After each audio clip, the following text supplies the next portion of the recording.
Hey everybody, we're here for session 3 of Changeling the Lost, powered by the Apocalypse, Cruel Summer. And we are following up on the story we've gone into for our previous 2 sessions. And we do have a couple of players that are absent tonight. Our best to Alexi and Leah, who may or may not watch the follow-up of this. And hopefully everybody will be feeling better and back for session 4. Tonight we'll be continuing with our two characters who are here and following up on some story points and beats that we may have missed or may have let fall into the background a little bit, and we may pursue more of the main thrust of the story depending on how things go. Okay, by way of introduction, again, I'm Chris Newton. I am the facilitator for this game, and I use he, him pronouns, and I will be basically, running the NPCs that everybody encounters. And we'll go sort of clockwise around my Zoom screen, which makes no sense to anybody, and I apologize for that, but the first person I'll go to introduce yourself and a very quick introduction of your character will be Will. Will, could you introduce yourself and your character, please? Sure. Hi, my name is Will. My pronouns are he, him. I can be found on Twitter at @WM_Skyfall. And I am playing the Winter Court Fairest known as Immortal Jane, or known to humans as Runi Cavella. She was captured by a oracular shrine spirit, spirit of the Fae, in her durance, and transformed into a marble statue as decoration for the shrine, which means that she spends all of her time now back in the real world when she's not bartending as a human, as a marble nearly motionless statue. She is trying to serve diplomacy between the courts as a career-driven member of 5 Murmurs. Okay, thank you, Will. And Stephen, could you introduce yourself and your character, please?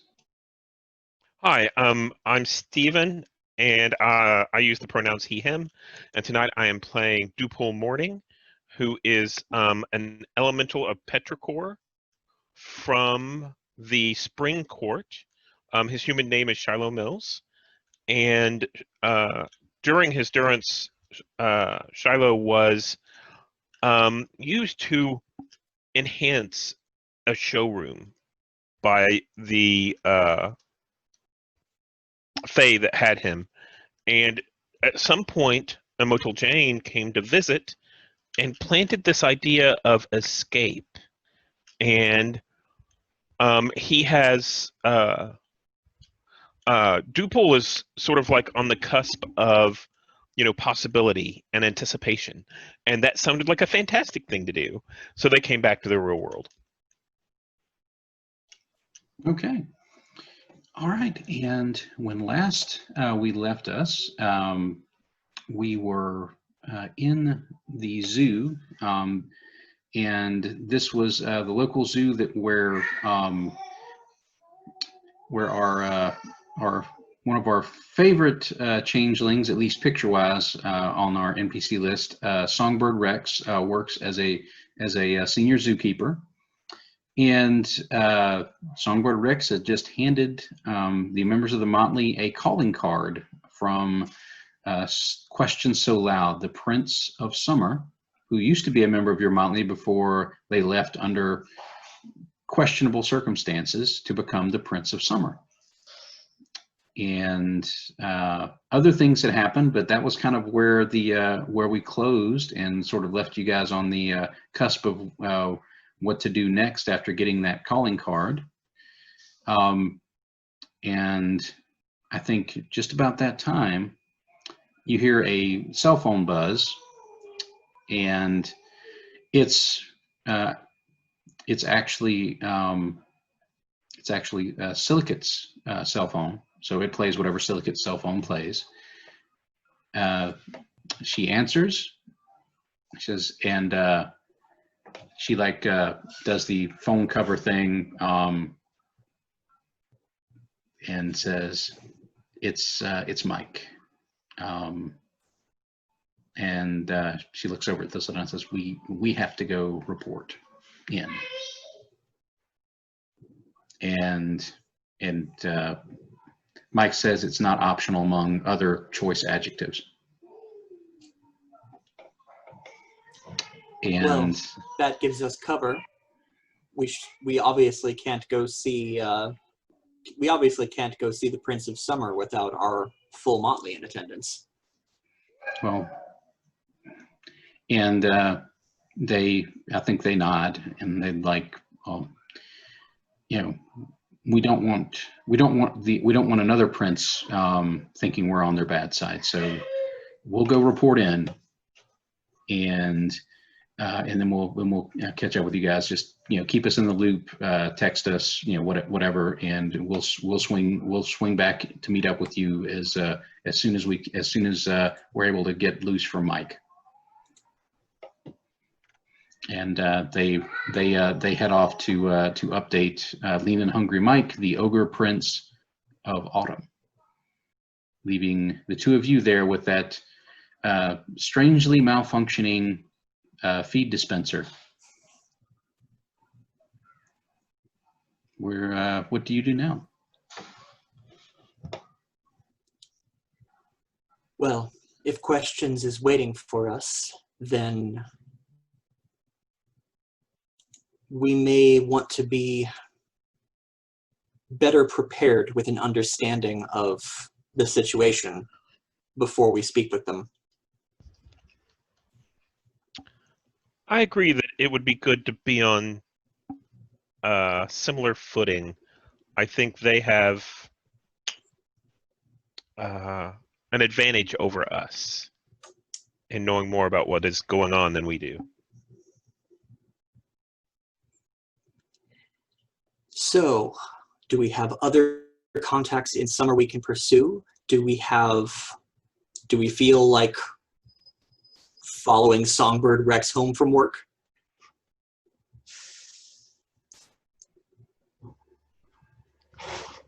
I'm not certain Songbird Rex would be that friendly towards us, so I think I'd like to avoid him if possible.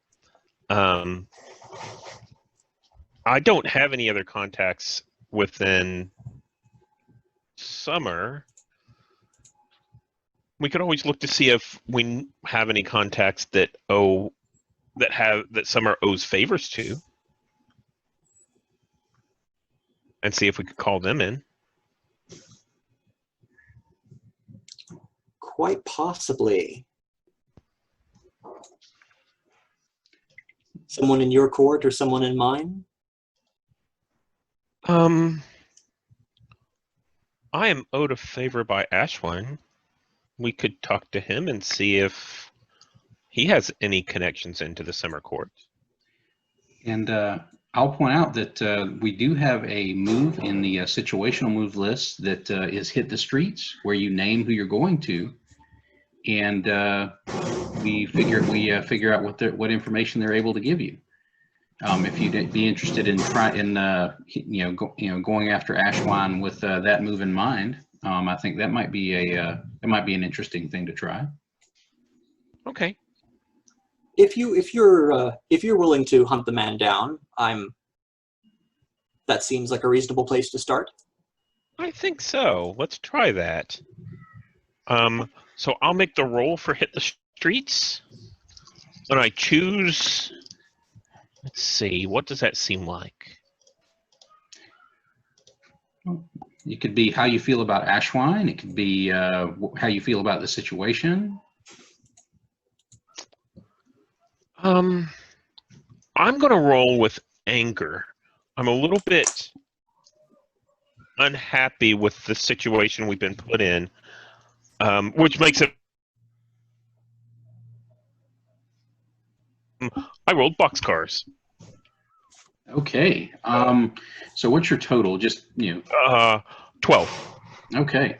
So when you hit the streets to get what you need, name who you're going to enroll. We know you're going to see Ashwine. On a hit, they're available and they have this, and they have what you need, or they have the stuff you're interested in. So, where is it that you're able to run down Ashwine, do you think?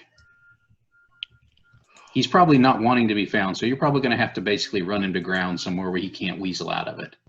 Where do you think you catch him? Um, I think that we catch him in the Goblin Market that we talked about before. Oh, okay. What we know that's in like an old park. Let me pull that place up because I had added that to our places tab. Okay, the Goblin Market is at the old bobsled track from the Fort Wessex Olympics that were done years ago. So it is in this weird place where you have all of these intersecting tracks for all the different for the old bobsled race. And they had also like done some other things, like there was luge done there and things like that. So the tracks are like multiple. It almost looks like an old water slide now because they put all these like platforms that were put up for cameras and things like that for the Olympics, for the Olympic Games. And so you have these slides. Basically, at this point, they're slides because it's not winter. Get that out of the way. And so you see like there's all these little hutches and tables and counters, like makeshift, almost like if they were on the street, it would be like the equivalent of like a little like ice cream truck or taco truck or something like that. And you see like as you arrive there, I think you're going to catch up with Ashwine at one of these booths. Like you're going to basically catch them where they can't really get away, because the only way to get away would be to either barge through the stall itself, which they're not really forceful enough to want to do, or basically try to bowl through you. And based on what we've seen so far from character creation and how you guys have discussed Ashwan, I don't see them being the kind that's going to feel forceful enough to just barge through you to get away. So you kind of confront them like they were shopping at this little booth that looks like it has like all these little candles of various types. You know, who knows what these candles are made from? But this little goblin is sitting there, and the goblin themselves kind of looks a little waxy, like they have sort of a amberish tallow skin, and they look like they're slightly melted. Hold on just a second.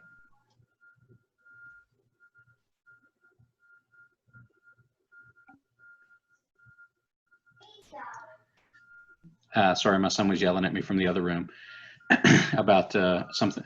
He heard the word goblin, and of course that triggered him needing to tell me stuff. Okay, so the goblin looks a little like amberish color, a little waxy, like they've been sort of like they look like they might have been taller at one point, but then they sort of were burned down a little. They have that sort of look, and their hair is sort of done up in this almost wick look. And you see Ashwan there basically examining some candles, and I think you guys, because you caught him in a way that he can't get away, and you've got him right where you want him, like he's looking at this candle, and he just sort of puts it down after he smelled it for a while, and he turns around, and of course Dupool and Immortal Jane are standing right there in front of him. Yeah, I'm in parade rest and sort of smiling at him, and the massive bulk of my body is basically in the doorway, which is going to make it extra difficult for him to get through.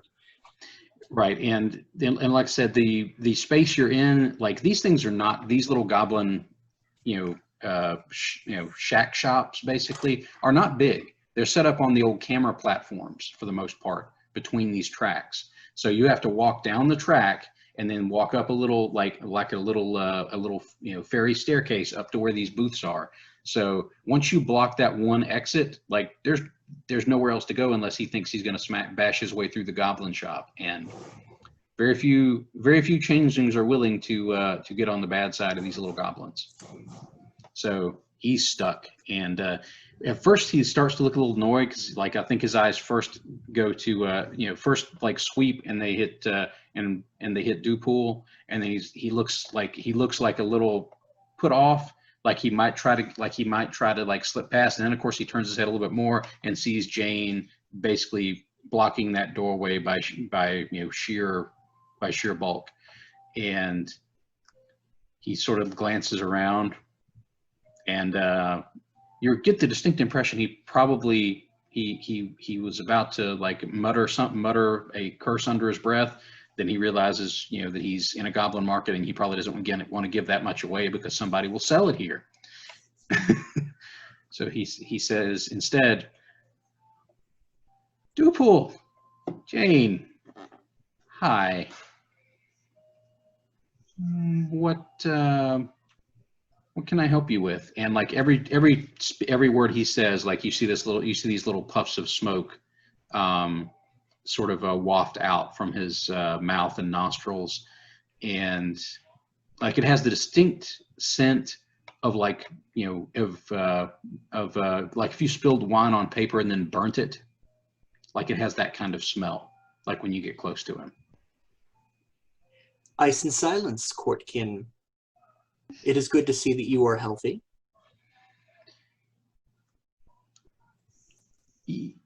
Thank you. I will honestly say I'm surprised to see you both here. I had thought that you were involved in something else. I'd heard that you you might be on some errand for beck and call or something.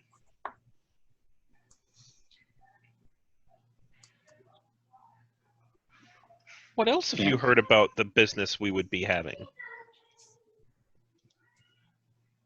And you see him sort of purse his lips, and you can tell like you kind of got him right. He probably shouldn't have muttered that much, but this is kind of how you catch him out a little. And he's like, he just gives that sort of like kind of motion.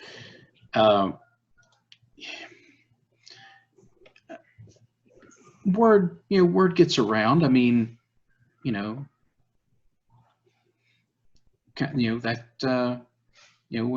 people remember when beck and call wanders past. I mean, it's beck and call. Nobody forgets seeing them, or seeing him. Excuse me.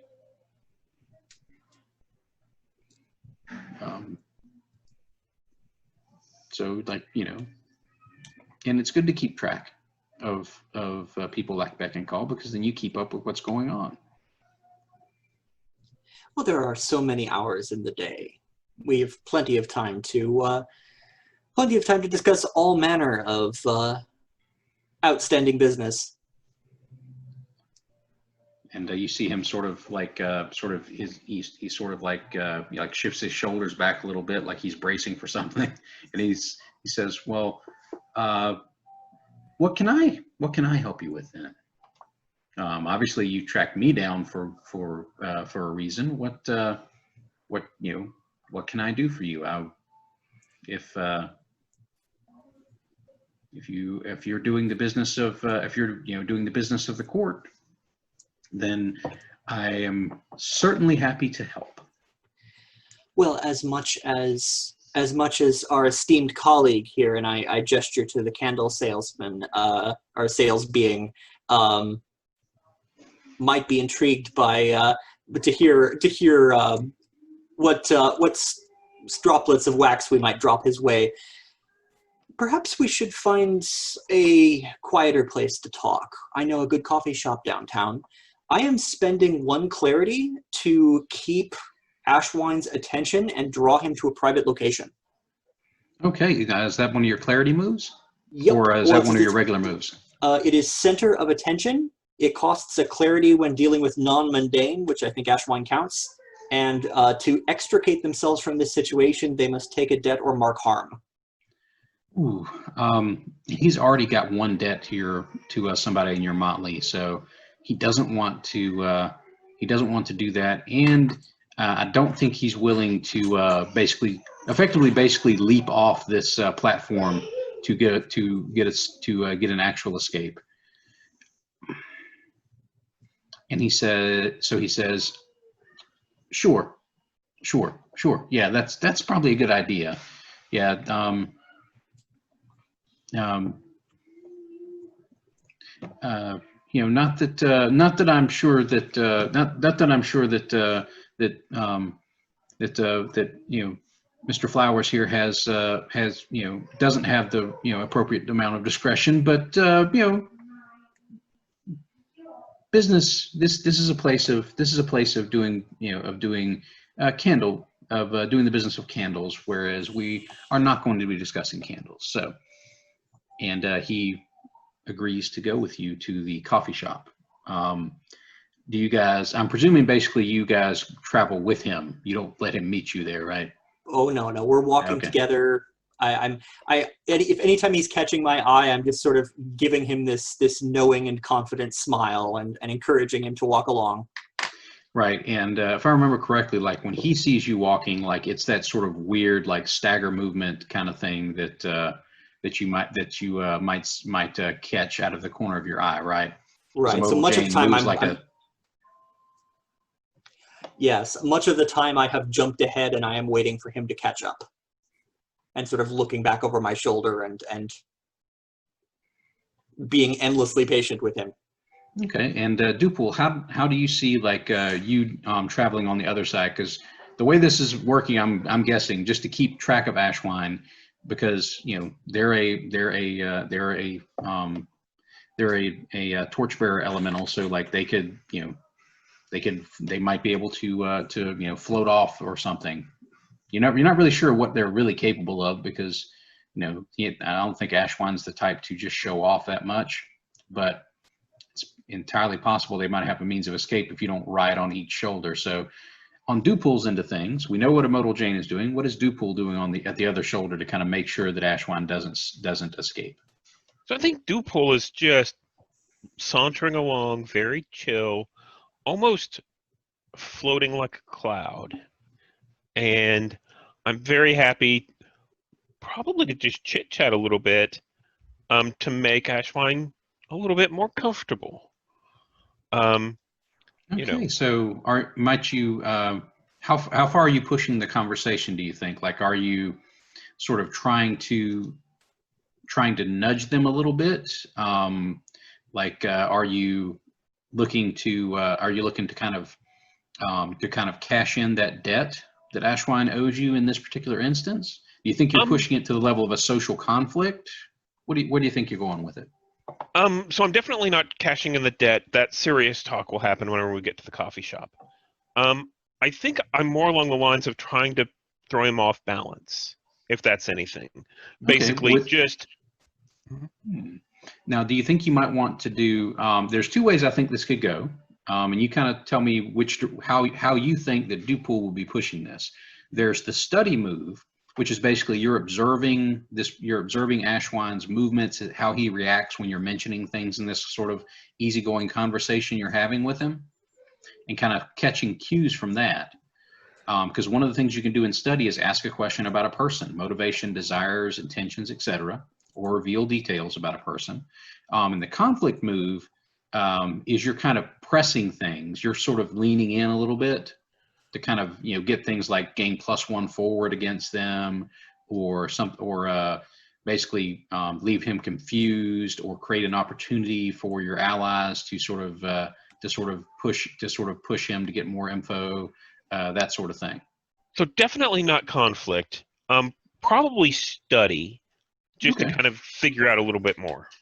Okay. What mood do you think you're sort of pressing in this conversation to sort of try and bring out these details that'll help you get what you need? I think I'm probably using calm,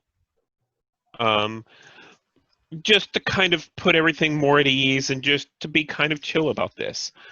First of all, though, I have a move called Pocketing Luck that I roll at the start of the session. I want to roll that and see what happens. That's a 7. So I have a 7 on the table. All right.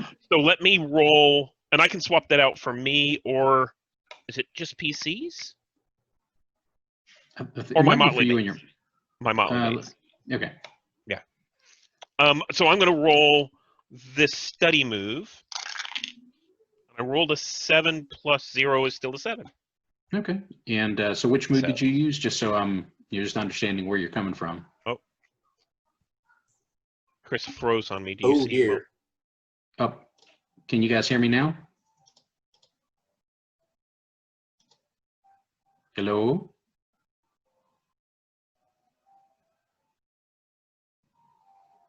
Three. Okay. And we're back. I had a little computer glitch. So you guys were escorting Ashwine to a coffee shop.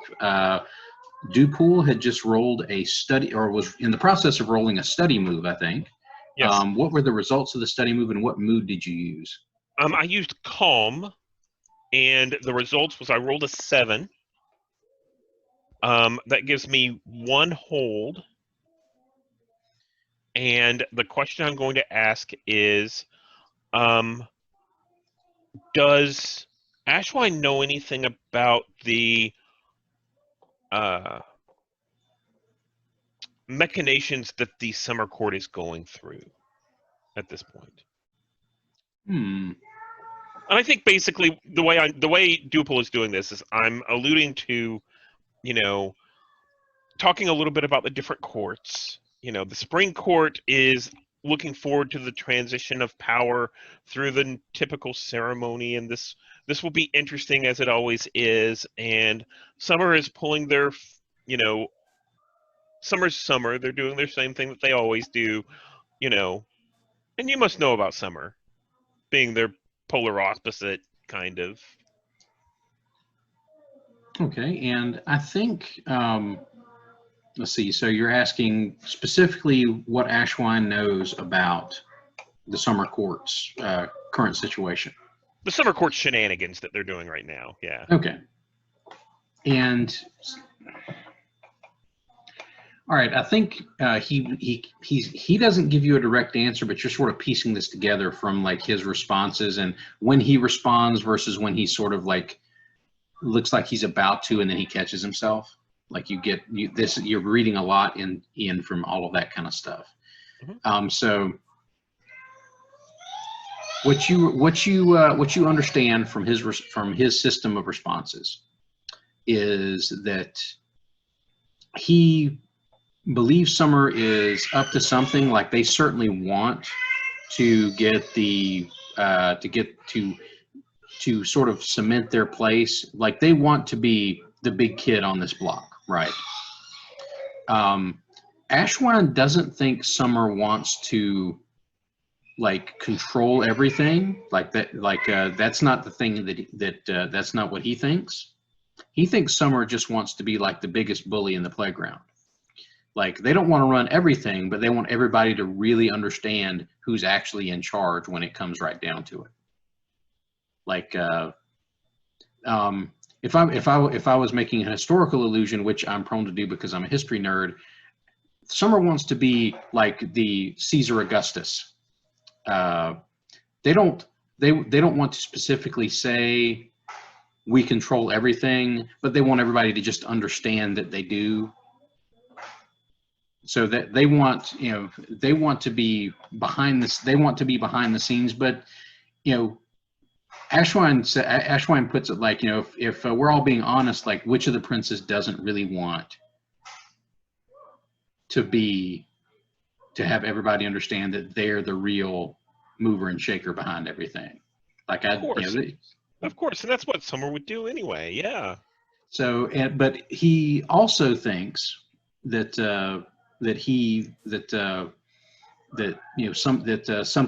there's something else going on, but nobody will really talk to him about it. Like he's been sort of like nudging and poking at his contacts in the summer court, and he says, but nobody was talking to me, and I thought that I might find out something from, and then he like catches himself. But like nothing came out of that. Like, I never heard back. Ah. And I think with that, I think you're feeling that tingle that you get whenever like somebody is kind of starting to talk about maybe Mr. Pinch. And her status, which is still kind of up in the air. So you get the impression that that might be connected, because you, like I said, you felt that tingle, that debt. You can kind of feel the mystical weight there. That's just sitting there on that cusp, like you feel it. So Jane, like you're hearing this conversation too. Is there anything you would like to press? Any details you would like to press for through a study move or through a conflict or anything like that? To kind of look at things from your end of things, because you're in the winter court too. Like you've dealt with Ashwine directly, probably more than Dupool has. All right. So certainly, I'll take a study move while I am waiting for him to catch up at half block after half block. I just sort of watch. I sort of watch his reactions as he's answering Dupool's questions. Okay, what mood are you rolling?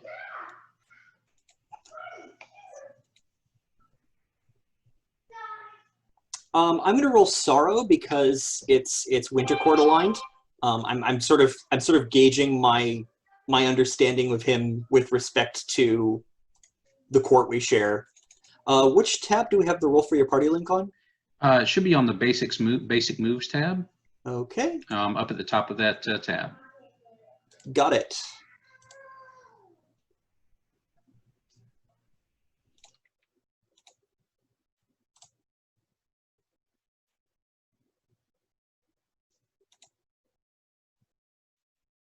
Okay. I think it rolled those.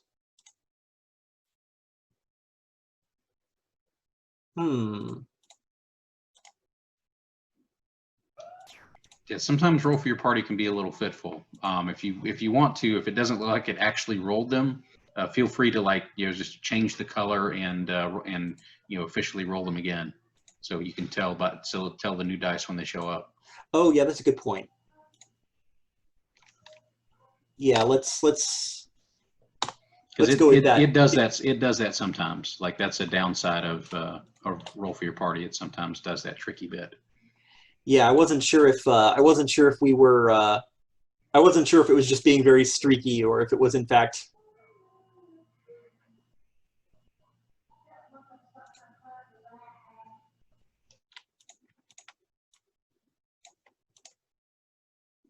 Okay, that is a 7 + 1 is 8. Okay, you get one hold. What kind of question do you want to ask about a person, a place, or do you want to define some new element?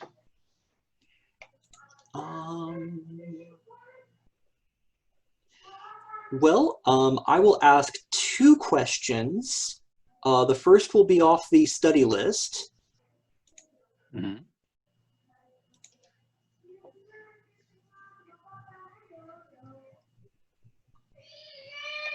Okay, and what is the second question off of? Because I think you had a move that pushes things for you. So I do. So the follow-up.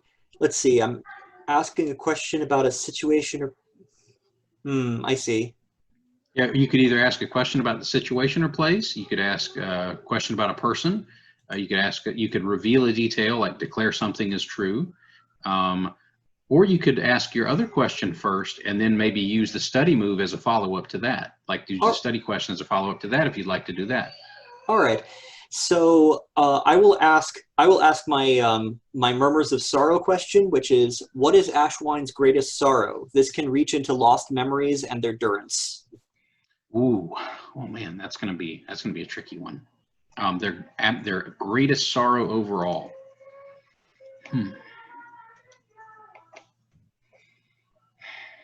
That's a hard question. Let me think.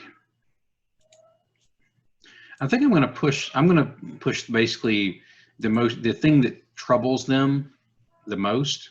Like there might be individually, like there might have been a moment that like hurt them more than this, but I think this is the thing that wears on Ashwine more than anything. It's not like a huge thing. You can sense that like this isn't like a giant, like terrible, like overbearing sorrow, but it's just a slow eating kind of thing. And he worries about what he's asked people to do for him. Like when he's called in favors or pressed people, like, or forced people to do stuff for him, like that eats at him. Like, because like he's a little bit of a coward. So when he pushes people to do stuff for him, it's always in this sort of almost like a quasi-emotional blackmail sort of thing. Like he tries to get them to feel bad for him and do these things for him that he's too scared to do himself. And there's a particular hit that he feels guilty. He feels most poignantly guilty about, and most poignantly sorrow about right now. And it is that he pressed Mr. Pinch to use their contacts to try and find out something. And you get the impression that he thinks that may have led to Mr. Pinch's disappearance. Okay. And right now, that's the big thing that's weighing on him. Like there are other deeper sorrows you sense, but like this is the thing that's like really sitting hard on his shoulders right now. Like he might, like if he thought about his durance, like there's no way anything is sadder or more horrible than most changelings' durance. But like I think habitually you all have to sort of push that into the background a little bit so that you can operate day to day. But the things that he has purposefully done since he came back, and in particular, this thing seems to be the thing that's like sitting by his ear, whispering awful things into his mind about what could have gone wrong, what might have happened to them, or what might have happened to her, that sort of thing. And Mr. Pinch is a spring court. They're a smoke scene elemental. Let me double check it. Dang it! I thought I had that in my head a second ago. Autumn. They're autumn court. Okay, I see them. Yeah. And they're smoke scenes, so like they can, or she can get places through her changeling seeming that would maybe be impossible for other changelings to do. Like they, wherever there's a wisp of smoke, that could be her.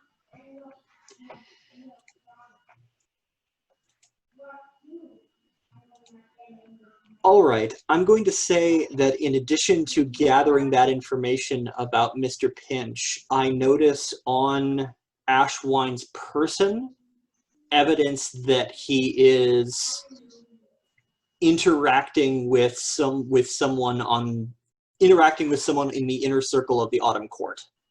Ooh. Like a favor or a token or something that's visible in his pocket for a moment as he shifts, or some sort of item of protection. That he definitely shouldn't be showing if he's Winter Court, like something that's noticeable like that. Okay. Well, let me see who he's got on there.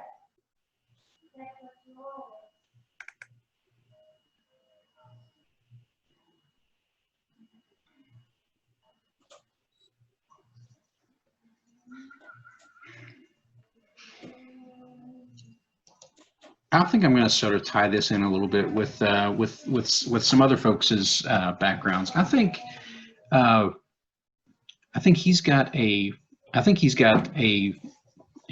see like you see this like stylized video game token, like from an old arcade, like the ones where they gave you these tokens so they didn't have to give you actual quarters. And you couldn't, so if you didn't spend the token there in the arcade, you had to come back because you couldn't spend them anywhere else, that sort of thing. And I think you've seen that before. Maybe you can't necessarily put an actual name to it, because that didn't seem to be part of your declaration. Is like you noticed that he's got something that's from the Autumn Court. Like you immediately recognize it as an Autumn Court. Like you can feel like the magic of fear and short and like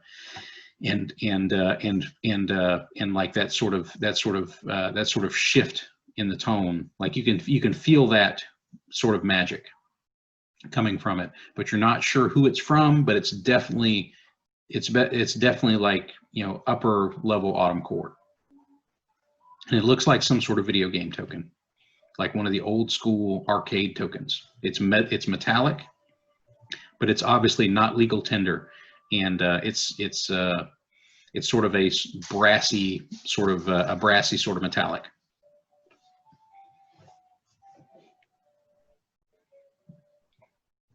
Okay, and I think by this point, after you've gone through that and you kind of come to those revelations and seen those things, you guys have arrived at the at the shop.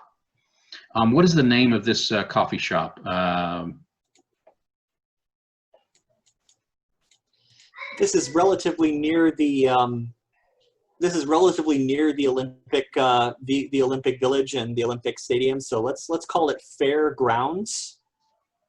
Okay, all right, and so you see like their little logo, like they're still using the Olympic coffee cups. There's two of them sort of like clinking together, and that's their symbol. Sorry about that. So, and you've got the little Olympic seals, and you've got the sort of Fort Wessex like Winter Olympics logo on there.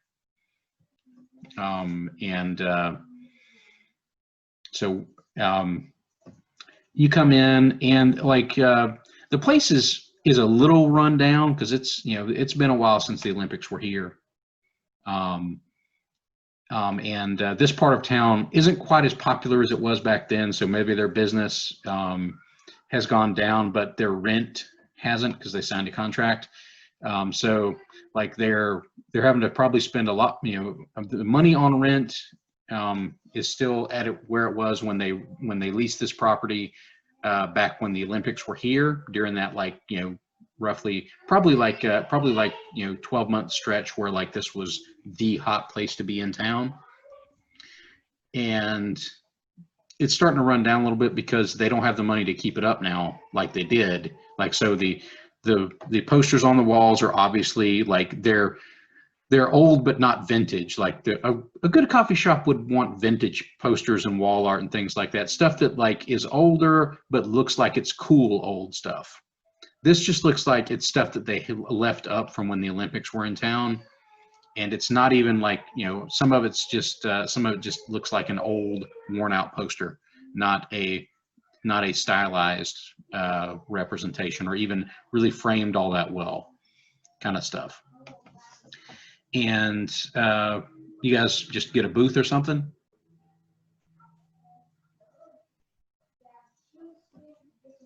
Yeah, find a booth that's not necessarily prominent, but where Dupool and I can sit on either side of Ashwine and friendlily keep him captive. Okay, I think there's like one of those little sort of view booths.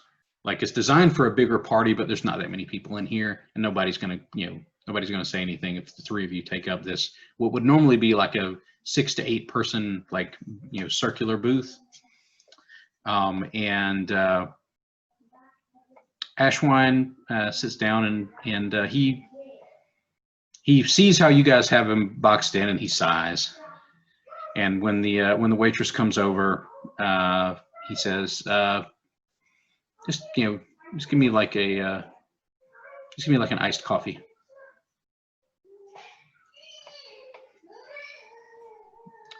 And, you know, kind of how do you guys want to sort of press this part forward? Like, you've got him there.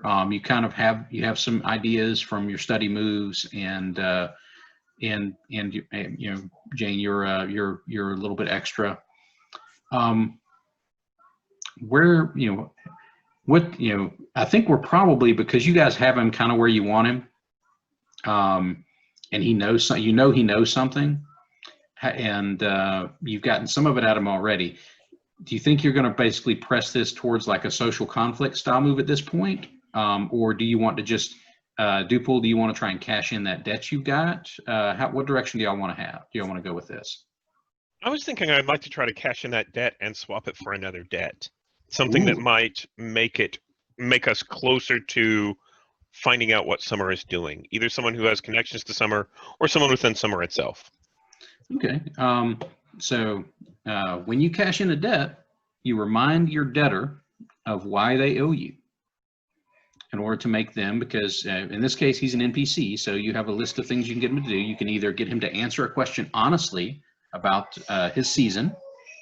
You can force him to introduce you to a powerful season member. He can give you a worthy and useful gift without cost. He can erase a debt he holds on someone else, including you, if he had one on you. He can give you a debt that he has on somebody, or you can take +2 forward in a conflict against him if you wanted to push this. If this pushes into a conflict, which one of those directions do you think you want to go in to cash in the debt? Yeah, so I think what I'll do is I think I'm going to lean over and I'm going to reach out and grab a hold of his hand, which is a little creepy for him. You know, it's a little weird. I'm going to say, I know, I loved her too. Mr. Pinch means a lot to all of us, and Ooh. I think we all miss her. So that's me alluding to the debt that he owes me. I don't know why. I just know suddenly whenever she disappeared, he owes me a debt, and he's kind of dancing around some of this subject. And I'm going to say what I'm aiming towards is give me a debt from someone else. This would be a confession of some type, or something, some kind of exchange that would occur. Yeah. Okay, so you want him to pass along a debt that is owed to him by someone else to you. Yeah. Okay. And specifically, I say, you know, I don't know if Summer is involved with Mr. Pinch or not. I know that their power is growing, and they're very much at their cusp at this point. So, I mean, if you've heard anything about the Summer Court and their plans, it would be really helpful to have that. Ooh, okay. And you can see, like, you know, if this were boxing, like, they would have called that low blow. They would have called it a low blow. Like, you know, you got him. And he just sort of like he looks like he's taking a punch. Like, he has a sort of loopy look to his eyes as he's trying to figure out what to tell you. And finally, he you see his shoulders just sort of get that uncharacteristic for Ashwine slump. Because normally he tries to exude confidence, even though he doesn't really hold it. So he says, look,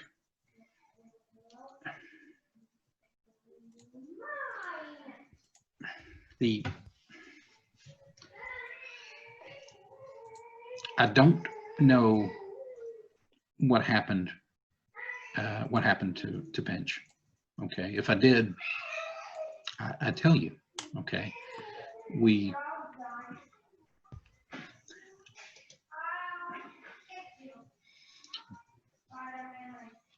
I asked her to look into what was going on with Summer, what was going on with this handoff thing, and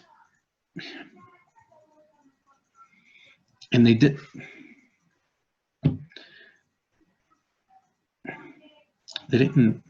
get back with me. You know, Pinch is hard to pin down anyway. Like, she's Smoke, right? You know, you can't pin down Smoke. You can't catch it. It's just it goes right through your fingers. And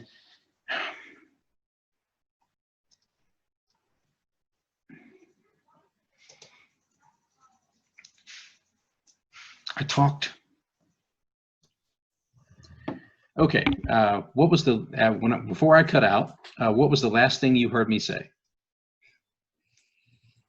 Ashwine had asked Mr. Pinch to investigate what was going on with Summer. I think that's about as far as you got.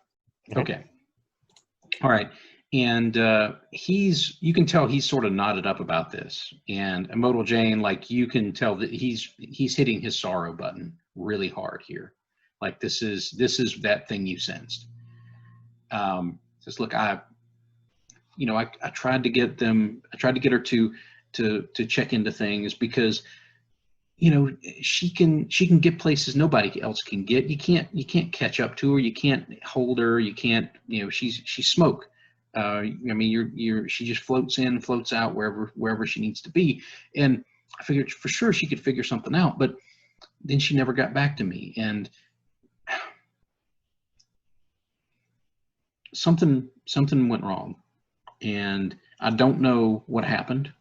I don't know what happened to her, but something went wrong, and she hasn't gotten back to me. And I think that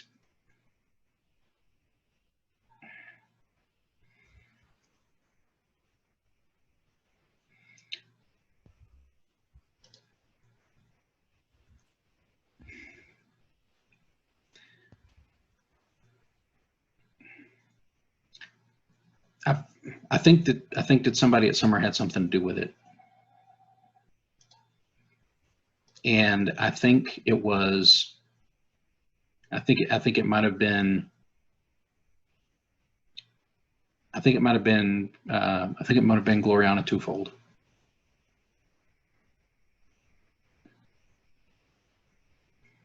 And that's the debt he passes to you. So if I didn't have any idea why he owed me a debt. And it sounds like he's in the same situation. He doesn't know why he's holding a debt to. He knows that Gloriana had something to do with it. Yeah. But it's not like she's going to tell him. I mean, she's a heart spinner Ferris. She's not going to tell him Right. what it is that she did or what it is that happened. But like she's giving him like that cold shoulder that you like socially you would feel like, oh, they're trying to avoid me because they don't want me to call something in kind of situation. Like, and that's the debt he's passing to you. Is she's involved somehow. He doesn't know exactly what happened, but he does know that Gloriana is in it up to her eyeballs and whatever it is that happened to Mr. Pinch. He's not sure that it necessarily has to do with the summer court. This could have been something else, but she's definitely involved in what happened to Pinch, whatever it was. Listen, I say, and I make eye contact with him. The season courts, everything is out of joint right now, and I think it's safe to say that none of the courts, with the exception of Summer, are happy with the situation. Everyone's trying to make sense of their little piece of things. Whatever Mr. Pinch did, whatever she found out, she knew the risks going in, and I'm sure she had a burning desire to see things through more than the obligation that you laid on her. We all do what we can. This isn't your fault. And I'd like to roll. I'd like to roll support.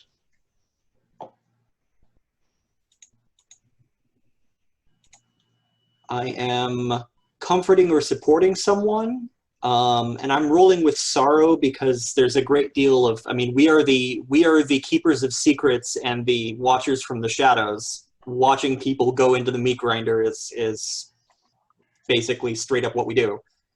So I'm going to roll with +1. Okay, and I missed a little bit of that. Describe to me exactly which move we're pushing for here. Support, when you comfort or support someone. Okay, so you're comforting, supporting Ashwine here. Okay. Yes. All right. So roll with his court, and let's see how it goes.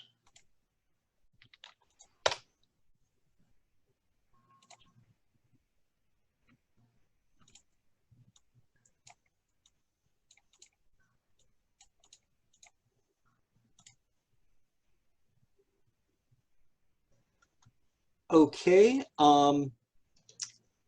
I got an 8 + 1 is a 9. Okay. You guys still have one in the trust pool.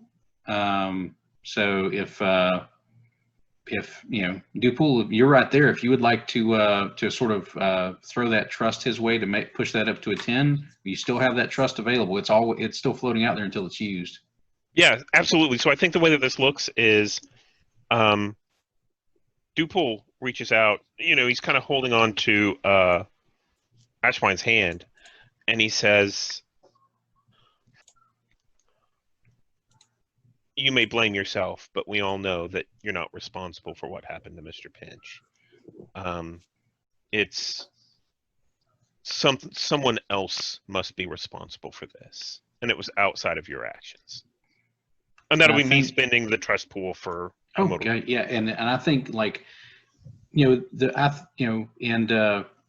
you let me know if you kind of see things this way, but as I see it, like this sort of like actual physical contact between elementals, like is something really deep. Like they're not used to, elementals aren't used to like human contact because you're not made of human stuff, right?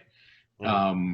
And I think so. Like when you guys touch, like you're sort of weird, sort of just before the rain or just after the rain, sort of,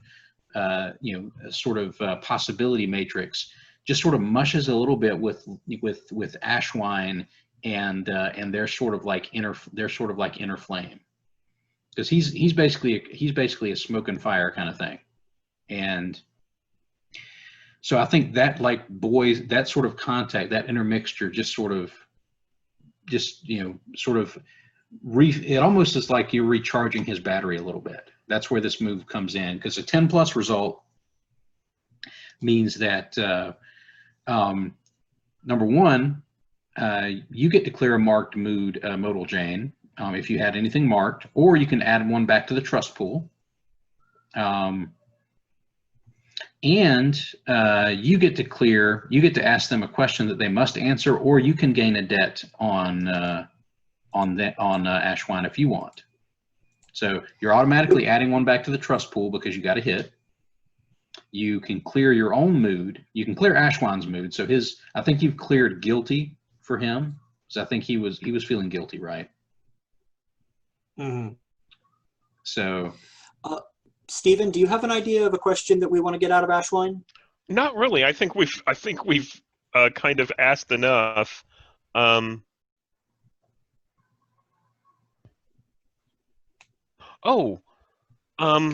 It's sort of more of establishing a fact, but you could say something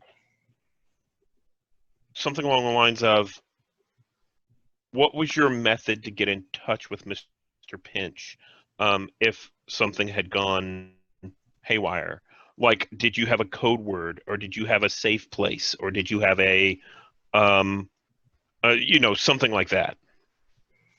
Okay, I mean, I can run with that. Jane, is that something that you would be comfortable having? Yeah, and that's a great segue. I'm going to say, if the opportunity arises to get her home, we'll see what we can do. Is there anything you can say that would, is there any information you can give about Mr. Pinch's contact with you, or emergency contacts that would help us know what to look for? And he sort of exhales, and again, like you have that sort of mist, smoke that has that Ashwine scent, and he says, I know that Pinch, like, I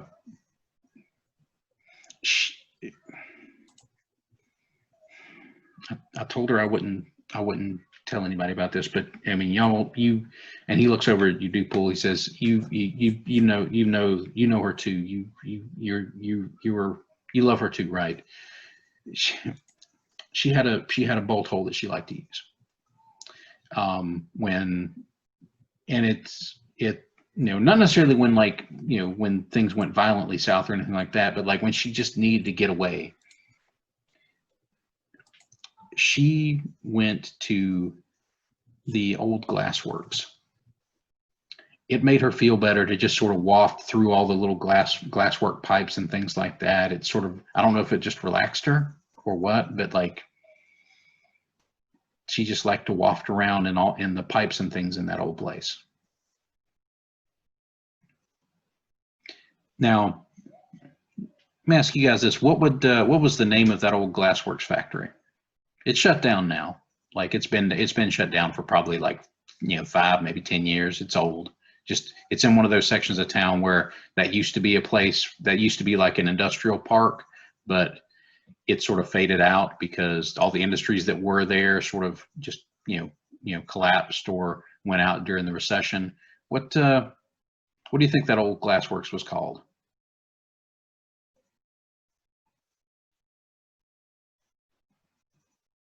How about McGillicuddy's Glass and Glass and Metalworks? Okay. Ooh, there's metal there too. Oh, I like that. Okay. Well, often, you have to have metal to encompass some of the glass works or something like that. So I think it's just a little bit of trim. Yeah. You might want to enter that on the Places tab if you can, Stephen. My connection is a little wonky. I'm scared to really mess too much with the tab. Yeah, no problem. Yeah, just ask us if you want us to do anything. Yeah, just plug that in, and we'll just say and just put further note like Mr. Pinch's bolt hole.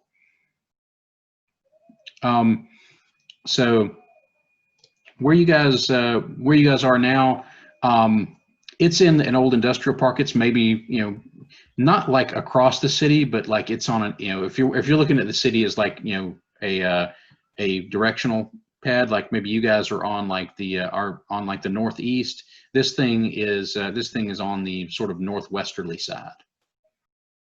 So you're having to sort of circle back around from where you guys are at the close to the old bobsled and fairgrounds. So it'll take you a little time to get over there, especially if you're having to take public transit or trying to hoof it. Or you could do something you're really changeling-y if you wanted to, and try to travel through the hedge. Like that can speed things up, or other things can happen. But and he basically you know where this place is. Like you probably heard maybe Pinch mention it once or twice because you were close to it too. You just didn't think it would be like a hiding place kind of thing. I can see two advantages to going through the hedge. One would be less of a chance that we'd be spotted checking out Mr. Pinch's secure bolt hole and thereby ruining Mr. Pinch's secure bolt hole if people are watching us. The other is if she had to escape out of that place through the hedge, we might see signs of a struggle.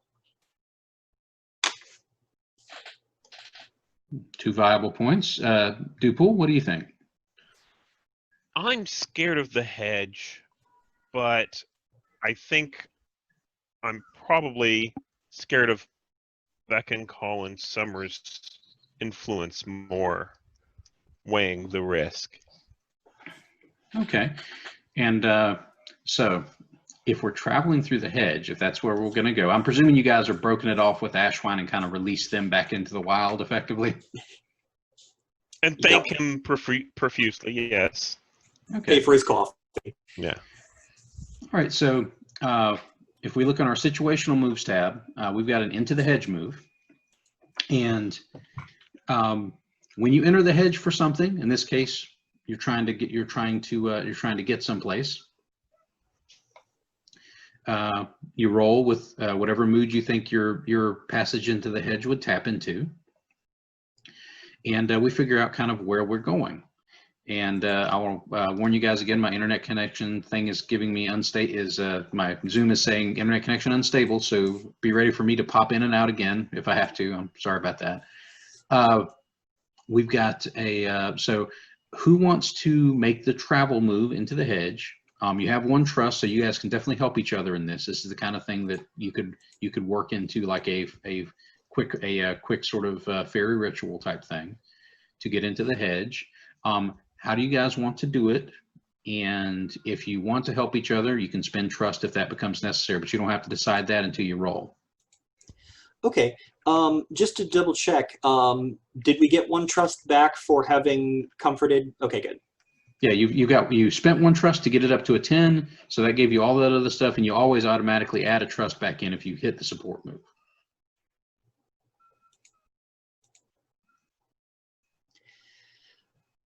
All right, so are we both going to have to roll this, or is somebody taking point? Whichever one of you wants to take point. I would say you only need to roll it once, and if the other needs to help, they can use the trust pool to throw an extra bit, throw an extra pip at you if you need it. So why don't you roll it, Immortal Jane? Okay, I can do that.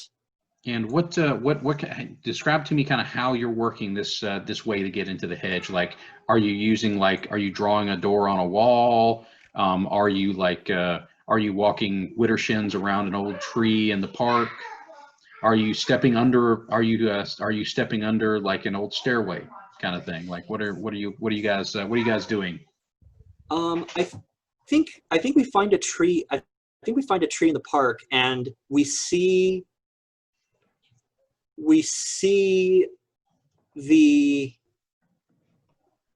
Immortal Jane reaches out and touches the bark, and then we see her shifting around the tree, and then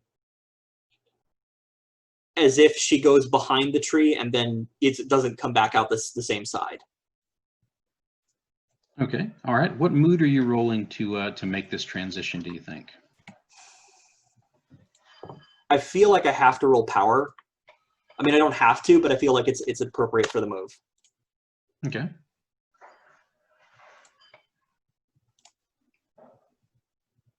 Ooh, that's a 5. Rolling trust is not good. Giving trust is not going to help. However, Okay. I can pull out my pocketed luck if you think it's worth it. What do you think, Will? Oh, that's a good question. I mean, a fail on a hedge is just, it doesn't even say because it's so bad. Yeah, I'm on the scared other of hand, it. On the other hand, that sure does complicate the story in delicious ways. So I'm of 2 minds about it. Well, Well, why don't I go ahead and spend it, and that way, we can get through. Okay. So on a hit, because a 7 is a hit, you pick one of the list for Into the Hedge, which is arrive where you want, evade pursuit, find what you want, or learn something about the world. Which of those objectives do you think you want to hit? So we're technically going someplace, so arrive where you want makes sense. However, learn something about the world is awfully tempting, given we're in a mystery setting. Oh yeah, I mean, there's all sorts of interesting things that you could find out, but you only get to do one of those things. So if you don't choose arrive where you want, you're not going to arrive where you want. What do you think, Dupol? You're the one who's your luck is carrying us on this. I think it makes most sense to arrive where we want. So let's do that. Yeah. Now, because you rolled a 7-9, you also have to pick one of those complication elements, and I also pick one as the MC. So, which of those complication elements do y'all pick? I'm going to mark clarity. Okay, well that's always fun. Okay, so shifting into the hedge, definitely kind of pulls hard on your fairy strings. So, I can see that. I can see that messing with your clarity. Let's see. I'm going to. Okay, I think I'm going to. I think I'm going to push that. Maybe you owe a debt, Modal Jane. I'm thinking that part of the price of this crossing, because of all the emotional, just the emotional energy that you guys had after that conversation with Ashwine, I think as you pull through, the hedge demands that you owe Ashwine for giving you this. He gave you more of a detail than he probably should. He probably put himself into debt to Mr. Pinch by telling you what he did about this bolt hole. So I think that does that seem fair to you, Will? Yeah, I mean, we did sort of say we were going after Mr. Pinch, so there's in a certain way we sort of assumed his debt. Okay. And you still have that other debt with Gloriana Twofolds of the Summer Court. I think did Dupool take that one, or did Jane? Which one of you took that one? I Dupool. think Okay. Dupool. Okay. So just make a note of that, so because I'm sure that's going to come up.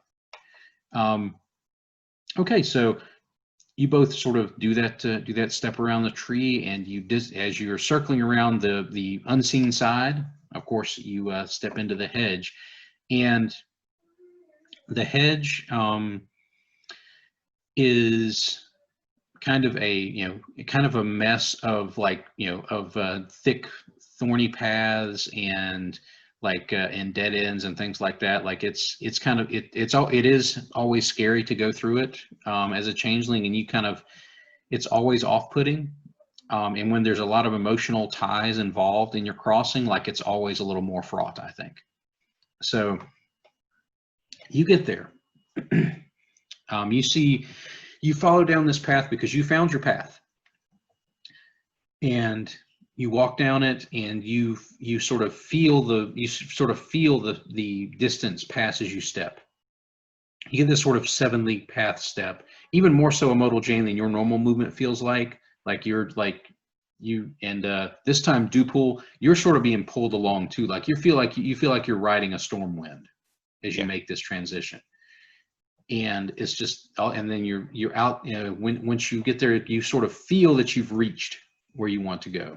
Like it doesn't take you any extra time because I didn't put that in there. But the shift, I think, is modal Jane. Like that, the shift is what's pushing your clarity up. Like that feeling, that sort of like shock shift of placement, and you find yourselves in the hedge just outside of the bounds of this factory, and you can tell that you can feel that the factory is there because these the vines and structures in the hedge start to take on a more like metal wiry appearance. Like instead of thorns, they start to resemble more like tangles of barbed wire, and little like like where the ground before might have been brambles, you start to see like little patches of broken glass, that sort of thing. So you're there, and when you step across, when you step back across into the real world, kind of how do you think you come back out of the hedge on the grounds of this factory? You don't show up in the building itself. You're going to show up on the grounds. How do you think you come out? Do you come out from behind a truck? Do you walk out of something on the sidewalk? Like what happens?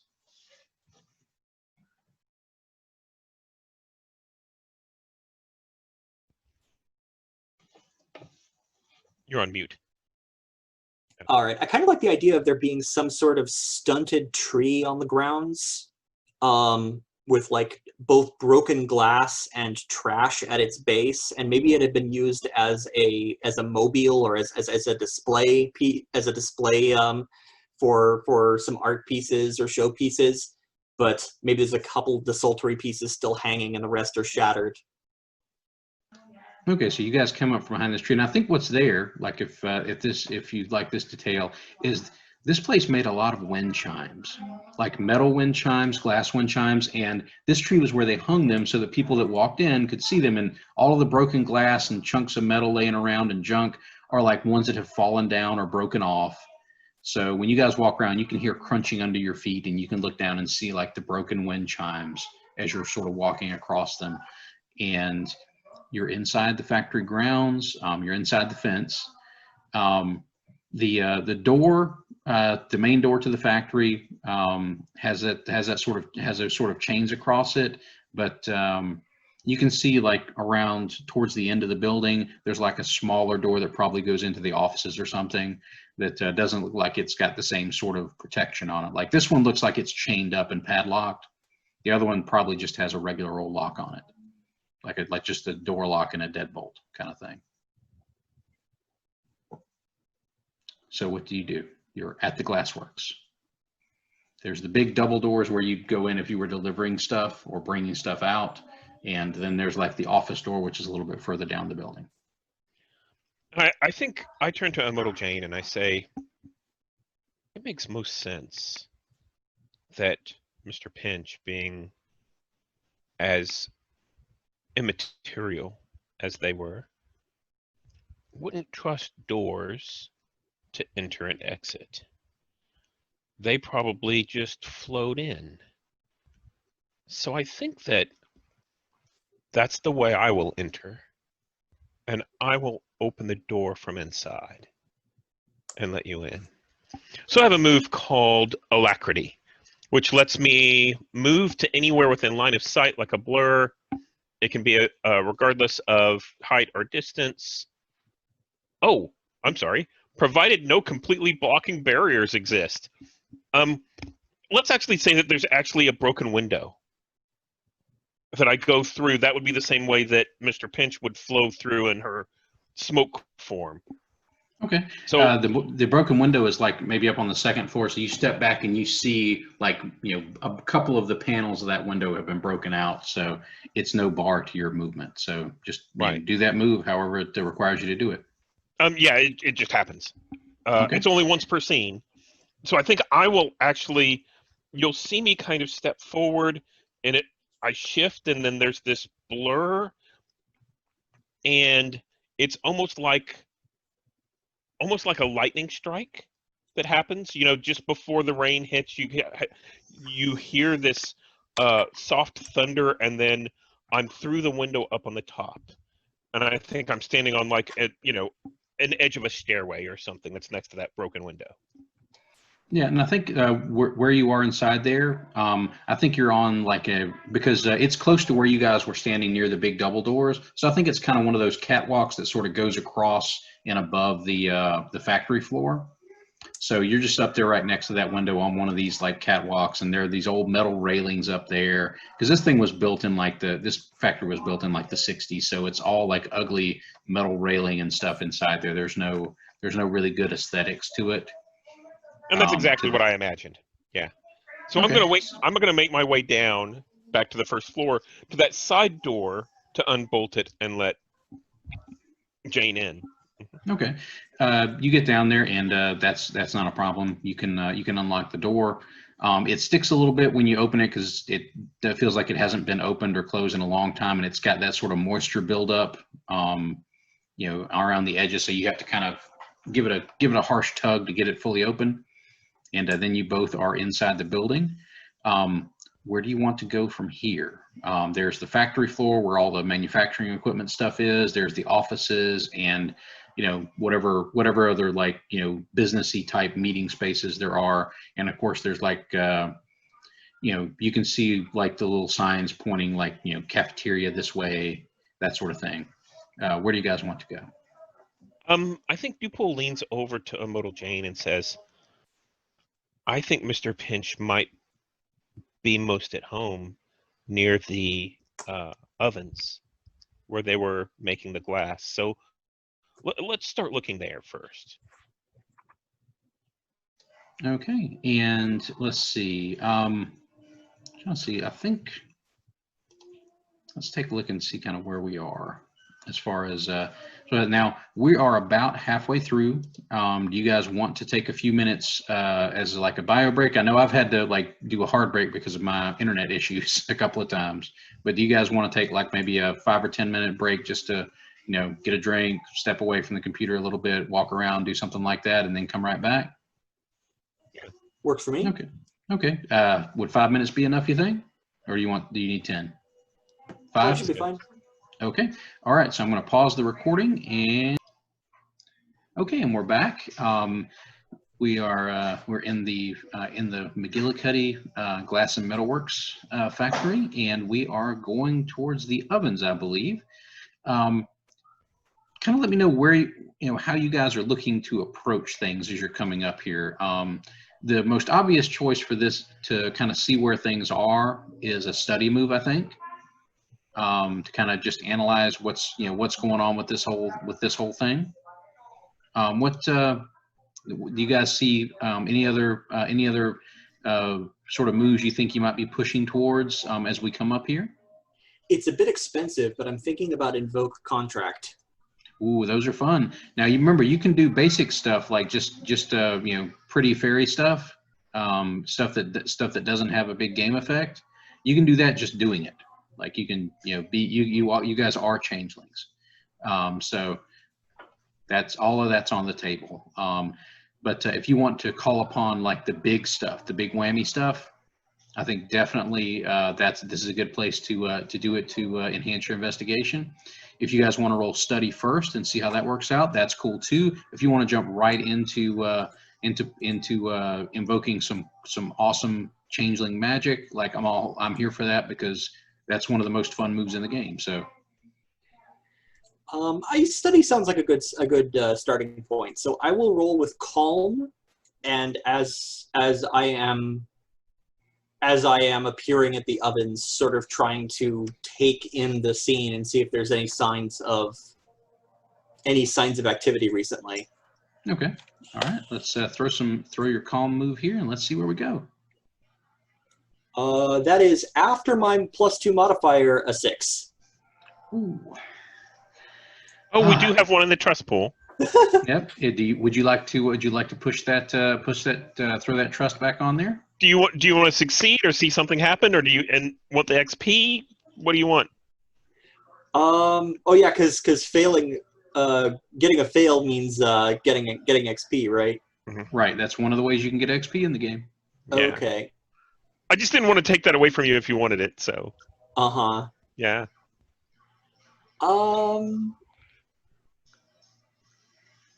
I kind of like the idea of stepping in it. Let's see what happens. Perfect. Okay, so kind of where we are is let's see. All right, you guys are near the ovens, and I think here's where I think things get a little hairy. You see, as you're coming up on the ovens, you see a few obvious signs that maybe somebody had been like bedding down here for a little while. Like you see like a couple of like an old, one of those old like army surplus store sleeping bags that you can buy. They're usually really cheap, and it's obviously one from an old surplus thing. And it's been just sort of thrown up on one of these conveyor belts, like just to be up off the floor, it looks like. It's one of those things where you can tell it's obviously an elemental that slept here, because like nobody else will be comfortable like sleeping on like hard metal with just that sleeping bag underneath them. Like that's definitely not any sort of fleshly comfort that you could find. So obviously whoever slept in there was comfortable, like was able to be comfortable there. So that sort of sends you a signal that you probably found like a place where, if Jane was here, this is probably where she crashed. So you guessed right about the ovens being a good place to start. But then you see like a lot of like broken equipment around here, like stuff that looks like it was obviously broken violently, not just fallen over, not just worn down, but you see like chunks of the like piping for the oven, like the gas piping and stuff like that, that's been broken, like looks like smashed. At least one of them looks like it was wrenched off and broken across part of the conveyor belt and part of like the tubing that comes down to put the molten glass into the little containers that put it in the oven, like not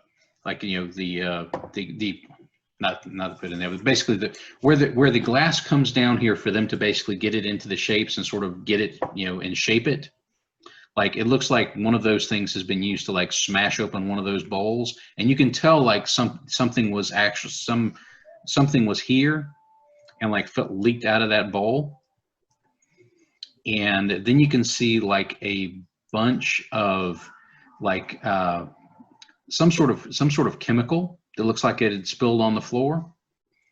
And I think you smell this sort of, as you move into that area, like you can smell that sort of acrid chemical smell that it's almost like it's some sort of like aerosol type of scent. Like it gets into your nose and is like kind of irritating. especially to you, Dupool. I think like you kind of feel that those scents a little bit more harshly than maybe Jane does. And I think you hear, as you're sort of looking around at that, you hear this thumping, and this sound of wrenching metal, as this huge sort of column of industrial equipment that's been left here looks like it's been sort of flipped over towards you. Like, and this thing is huge. Like, whatever flipped it is big and strong, but you don't see it. But you do see this big chunk of industrial equipment basically rolling towards you. It looks like one of the big conveyor belt stacks. Like they were like a conveyor belt going over this way and then coming back underneath. One of those is being flipped over at you. Okay. Does it look like somebody is throwing it at us right now, or does it look like it got smashed and is just happening to fall over? After that crunch and wrench, like it feels like it's coming at you a little bit too fast for this to be like gravity. It's not being thrown, like there's not maybe that much power involved, but it's somebody that's big enough that whoever sent this thing your way is strong enough to start this thing rolling. So it's been basically wrenched up out of whatever whatever bolting and stuff like that held it onto the floor originally, because it had to be bolted to the floor, and now this whole thing is rolling towards you guys. So, I'm sorry. Go ahead. Oh, and you kind of you need to sort of figure out like how you're going to avoid this. And I think I can see a couple of ways it's going.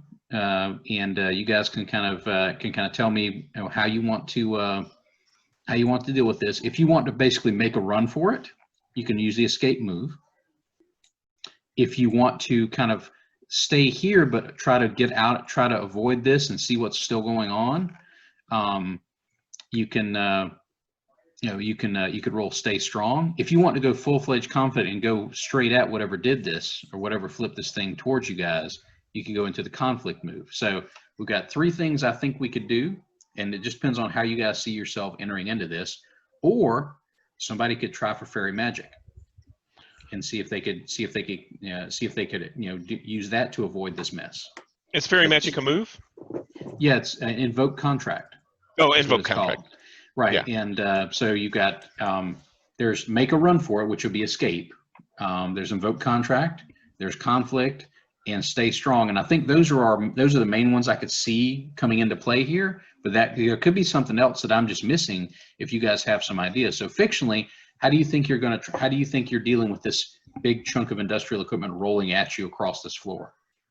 So I think on my side, I think Dupool leans over to Immortal Jane and says, "Oh, excuse me a moment," and I'm going to roll Primal Forces. Which gives me some hold and lets me do stuff. So let's see what that looks like. Oh, and I'm going to roll this with power. That's 6. So on a miss, I hold 1. Let's see. We do have a trust in the pool if you would prefer that to be a 7. With something big coming at us, this isn't that important. I think I'm fine with it being a hold 1. So I'm fine with that. Does it have any other description of what happens if you roll a 6? It says on a miss, hold 1, but you cannot channel again this scene. And I think I'm fine with that. So I think I'm going to immediately spend that hold for disperse, and basically I'd spend 1 hold to make yourself invisible from sight for a few moments. So I'm going to go invisible and step around this thing coming at us. I'll go off of your lead, Immortal Jane, but if you want to leave, I'll leave with you. But I just, wanted to get out of the way for a moment. Okay. So if what you've done is become invisible, now that doesn't necessarily get you out of the way of this thing, but it does make it, whatever's after you is not going to see you. It's not going to see what you do. That's right. I can't be targeted. Right, but this thing's already rolling in your direction. So do you want to try like a stay strong move to just sort of get out of the way? Do you think? I'm gonna. Yeah, I think I'm definitely gonna get out of the way, so I can do that. And then Okay, let Immortal Jane kind of. I want to see what she wants to do first. okay. Jane, how are you going to deal with this chunk of industrial equipment coming at you? Jane does not look inclined to run. Jane basically tenses as she sees this act of violence coming towards her, and then intends to be 8 feet to the left when it shows up. Okay, that sounds like a stay strong that you're effectively trying to avoid basically getting bowled over by this rolling conveyor belt thing. So roll stay strong. Just choose a mood and roll, and tell me what you get. Okay. I'm going to roll with fear, because as much as I'm showing stoicism in this case, I'm not really spec'd for combat here.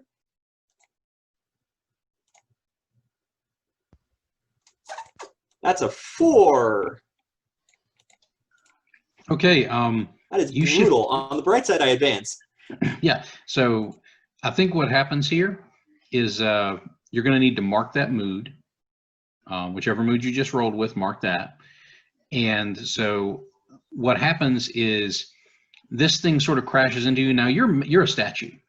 So I think physically, like maybe it chips a little bit off you, maybe it scrapes your skin, but like you almost managed to get out of the way, but like this thing is such a mix match of pipes and broken hoses and the legs that were bolted onto the floor. Like one of those catches you and just sort of knocks you away a little bit, and that's what ends up with the mood being marked, I think. Now, Dupool, you saw Jane do that sort of like quick shift thing she's able to do with her movement, but she still got caught by a chunk of this thing, and it knocked her. It made her stumble back. What do you want to try and do to avoid this thing?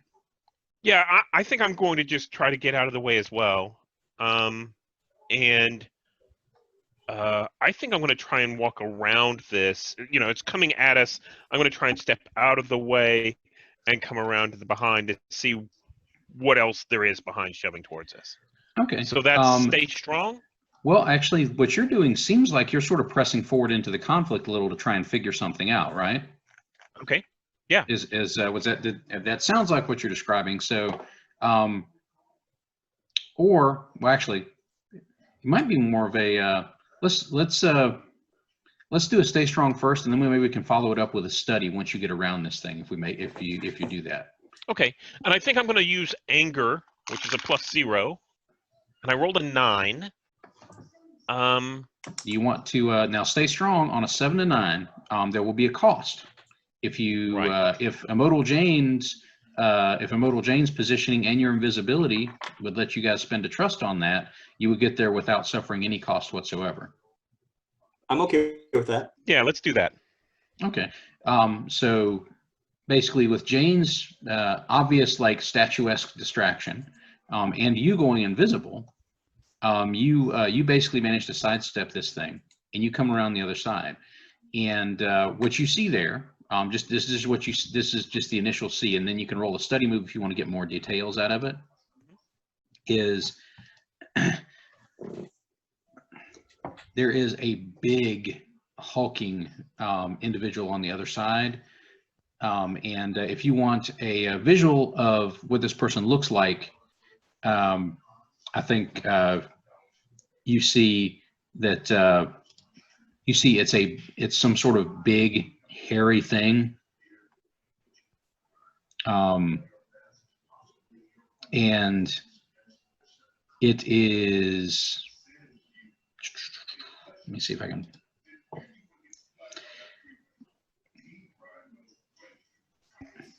And it's no,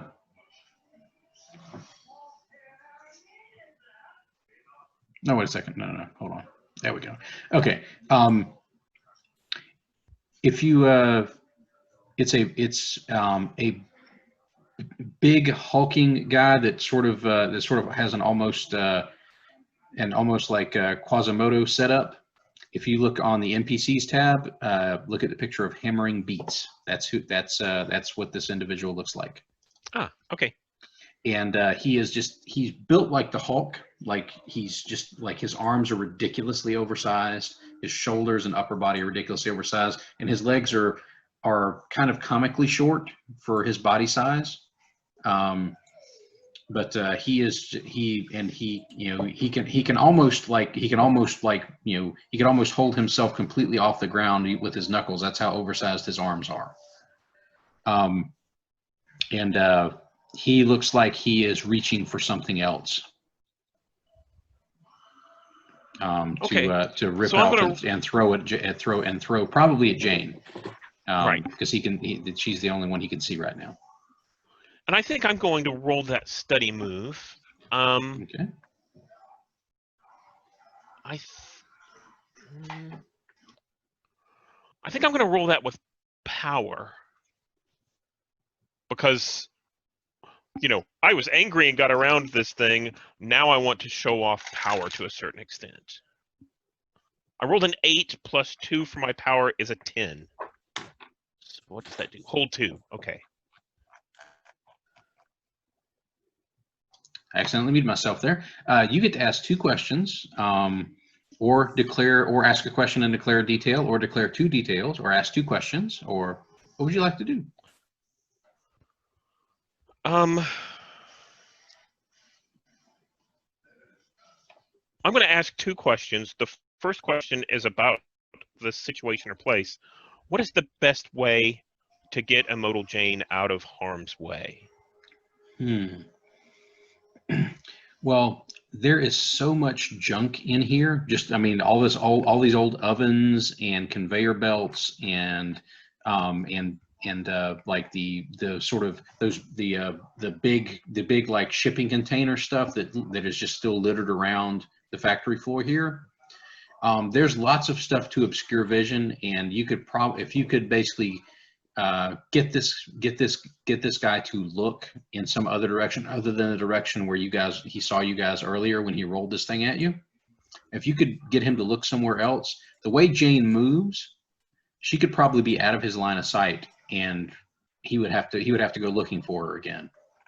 So that's a super easy way to get her out of harm's way, is distract him a little bit, and once she moves almost imperceptibly, to regular people. So Yeah. that could work, or you could use some sort of fairy magic to basically step you guys into the hedge.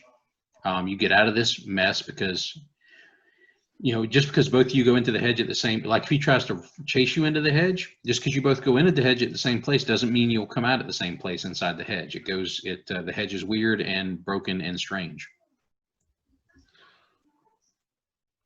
Okay, and my second question is, what's the best way to get this guy to stop coming after us? Ooh. All right. This is a big ogre. You're not sure at this point what triggered him to attack you. It could be that you could talk him down. But I don't think you guys have any sort of previous experience with this fellow who is hammering beats.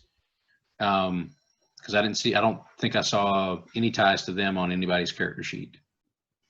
So you're not sure exactly, whether he's here of his own accord, whether he's doing something for somebody else. So you could try talking to him and see if you could figure something out. It could be a big misunderstanding. It's hard to figure out what that would be, but you could either basically take him. To get him to stop. Because he's an ogre. Like, you're either going to have to physically stop him. You could try to immobilize him in some way. Like trip him or something like that. He has comically short legs. He's not going to be able to chase you. That's why he's having to throw stuff at you. So I mean, you could try you think you might be able to try to talk him down. You're invisible, so that's going to shake him a little bit. He'd probably at least have to pause a second to figure out what was going on, right? Yeah. So, or you could basically do some sort of fairy magic to trip him up, or basically put him down in a way that where you could question him or something like that, if that's what you wanted to do. By the way, are we entering a conflict against a dangerous foe as a group? You are. So you add 1 to the team, and or 1 to the trust pool. I got to remember to call it the trust pool. Now, the other questions with regards to the trust pool are, do you have the same purpose in this conflict? And that's pretty quick to figure out. Dupool, what do you think your purpose is in this conflict? To get them to get this brute to stop coming after us, so that we can check out this place. Okay, and Jane, what is your purpose in this conflict? To get the brute to stand down and find out if they have any connection with what happened to Mr. Pinch. That's close enough. I'll count that as the same. So we add another trust, so that's 2. Are you ill prepared or off balance? I think you are. Yeah. This is the result of a 6 or less. So I think we remove 1, so that puts you back down to 1. So you got 1 trust in the pool now. So let's see let's see, Dupool, you've gotten around there. You've done that study move. So I'm going to go back to Jane for a second while you think about kind of where you want to go. If you don't mind, I would like to at least announce in an echo what I found out about how a modal Jane might be able to get away. So literally all I'm doing is just making, sounding out, but I think it echoes around this large building and distracts the ogre long enough that a modal Jane has a chance. Okay, sure. Just taking advantage of that, yeah. Yeah, I don't think that's. I think that's going to be a natural section. I don't think you have to roll for that. Like this is an old factory. Like the echoes and sound in here is terrible. So like it's just a hodgepodge. And there's glass. There's all sorts of different types of glass in here. So the weird echoes you get are definitely going to confuse him for at least a second while he tries to figure out where the heck those words came from. Because you're basically on the other side of him from where Modal Jane is now, I think, because of the way you moved around. So he's definitely a little confused now. He just sort of starts looking around, and he has to. In order for him not to fall over when he tries to spin around and look, he literally has to sort of like walk himself around to look around. Like his neck just will not twist that way because of the way his shoulders are set up. Okay, so I'm going to break line of sight with him, and then I'm going to pitch my voice to echo, and say to him, "Summer nights, this is not your court's territory. What right do you have to seek injury against us here?" Okay. Now and imply that he's overstepping propriety. Okay. I do have to ask, does Jane know that this guy in particular is Summer? Do you think you've seen him around? Oh, it's entirely possible. Jane is definitely a mover and shaker in the courts. Like we've established that. Do you think Jane has? Have I seen him yet? Well, you certainly could have. He's in the Summer court. If you've been a court go-between, like a diplomat, like you've sort of pointed out that you kind of saw Jane being. I can definitely see that you have noticed him before, because even among changelings, like that's a hard dude not to notice, right? Right. Okay, so I think you've seen him before. You might not know his name, but I think you've seen him like at summer court functions. So he might not be a knight, but he's definitely in the summer court. So you say that. Do you think are you just trying to talk to him, or do you think you're pushing this kind of into a move of some sort? This is social conflict. I'm trying to get him to check up or choke. All right, so let's roll. When you attempt to enforce your will on someone, physically, emotionally, or socially, you roll. What mood do you think you're rolling with here? Are you gonna roll with Well, anger or? I can't because I'm still I can't because I'm still torn up about what's his face? Question so loud. I'm gonna call. It's certainly not calm. I'm gonna call power on this because I'm invoking freehold rules. I feel like I've got good standing here.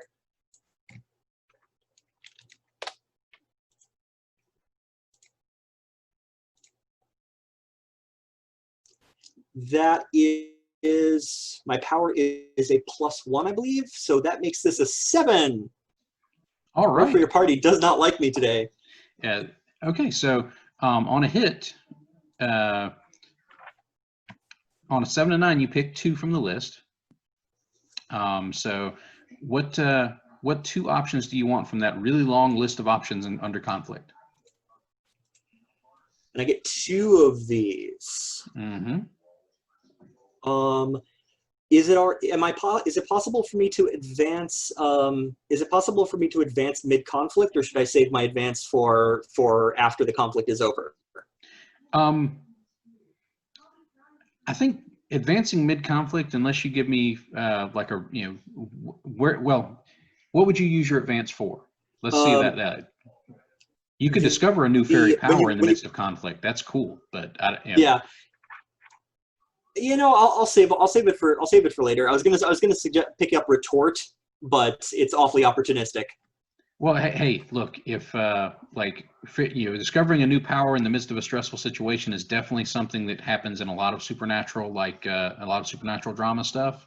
So, like, if you want to press that way, I'm cool with it. I think it's cool, and I think we just play it up as something that's all of a sudden like you feel this new, as you're under this sort of strain and being threatened. Probably it's the first time you've been threatened with real physical violence since you've been back, right? Like, right. As a general rule, like a threat of physical violence is not something that that it sounds like Jane would have to deal with very much. She's the diplomatic end of things, not the business end of the sword or anything. Right, and so there's a certain degree of outrage that is fueling my words here. So what does retort do for you if you pick up that move? It adds 1 harm, so they suffer +1 harm. I don't know if that's only if I inflict harm. Yeah, you would have to choose to inflict harm. Like, that would have to be one of your options, I think. Okay, so I'm going to avoid. Yeah, all right. So given the fact that I don't really know my own strength here, I'm going to inflict harm with my words. Because I'm implying he's breaking a Fey contract, which may not be necessarily the case, but my words are sort of ringing out with that approach, and I avoid reprisals, harm, or a cost. Okay, so I think like he's confused, like he's heard this weird disembodied voice from just behind him, like telling you to do stuff or telling saying things. So he doesn't know where that's coming from, and the words don't seem to make sense to him. And so he's like just sort of dancing around trying to figure out where those words are coming from. So he's not able to come back at you. And as he hears what you're saying with that force of your power behind him, because you are a Fairist, like, being socially brutal is, I think, kind of what you're built for, right? Right. I mean, I'm implying that he's shaming his court by attacking us here. And he's definitely hesitating here. And I think with the increased harm, if you're thinking about this in the way that you would a PC, like he's being forced to take the drained condition. Because you hit him with this whammy, he doesn't actually physically shrink, but you have this visual of him sort of like shirking back and just, maybe he thought he was doing something he was supposed to. Maybe he's acting under orders, you're not sure, but he's definitely like pulling back. And I think you know, he is going to he's like looking towards the big doors. And just for information, when you mark drain, like you're done with the fight, like you're leaving, and you get the impression like he's going to make a run for it. So, Dupool, you hear those words from Jane, and I think you can feel kind of the Fey power in them, and you definitely see their effect on this guy. Before he was hulking and, you know, vicious looking and looking like he was just going to pick up something else really big, rip it up out of the floor, and start to and roll it across the floor at her. But now you see him almost like sort of shrinking back. Like he's just now he's holding his hands up like this in sort of a protective posture and look and sort of tapping and sort of like shifting his bulk around to where he can make a run for that door. The big double doors, the shipping doors, basically. Right. So I think that Dupool is going to pick up, you know, like a board or a pipe from the ground and step forward, probably coming out of his invisibility because it's been a few moments, and I'm going to kneecap him. Okay. Like, are you swinging or are you trying to trip him? Like, how do you think you're doing it? I think I'm just going to swing, and I'm going to use anger on this. Okay. Are you moving into like a conflict move? Yes. Okay. All right. Yeah. Okay. So that's one we're rolling. Okay. Let's throw I think the it's dice conflict. and see what we get. Yeah. I got a 9, and my anger is a 0, so I have a 9 flat. Go take +1 from the team. Okay. Yeah, and I think that helps. That can come. So you get 3. Okay. I'm going to take a debt on them and inflict harm. Inflict debt is 2 picks, so I think that's my total 3. Yeah. Okay, so you're going to inflict harm and you're going to gain a debt. Yes. Okay. So I think what happens, because he was ready to run. You didn't choose to avoid reprisals, harm, or cost here. Right. So I think what happens is you're rolling with anger. I think you need to mark your anger, because I think you just like that level of fury from you is unusual, and I think it burns you out a little bit. Like you're distraught now. Absolutely. But you trip him, and like I said, his legs, his ogre form, his legs are comically small for his body mass. So like when you hit him in the knees, like that, it trips him, and he was starting to move forward, and he can't stop that momentum now. So his legs have stopped, but his top half keeps moving forward, and like he can't move his arms up quick enough to catch himself, because he wasn't expecting that. He was trying to barrel forward, and so he just face plants. And he just sort of rolls over, or actually no, he can't because of the way he falls. So he just sort of laying there, like, looking incredibly groggy, and just like his nose is bleeding from where he face planted, and he's just sort of blinking, like he's just trying to get his sense of equilibrium and senses back. So you guys, you've got him, like, and you do have a debt on him now. What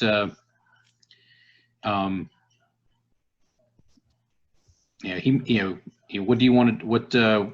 Jane, how do you want to follow this up? You see Dupool sort of materialize, and as that guy started to run, Dupool kneecapped him, and the dude face planted hard and ugly. And all right. What do you want to do as your follow up? You can get over there with no real problem, I think. So how do you want to deal with him now? Like he'll probably come to it in a minute. He's an ogre. Like he's probably going to shake this off before too long. But what do you want to do while he's lying on the ground, groaning and bleeding? And by the way, if you want to use the debt that I just got, we can both own it, right? I mean, you just tell me and we can cash that in. That's true. I think what I want to do is I want to stand over him, one hand on my hip and then the other hand up on my cheek where the pipe that hit me scraped away a little bit of the stone and there's sort of left a tiny hairline scratch down my cheek. And tell him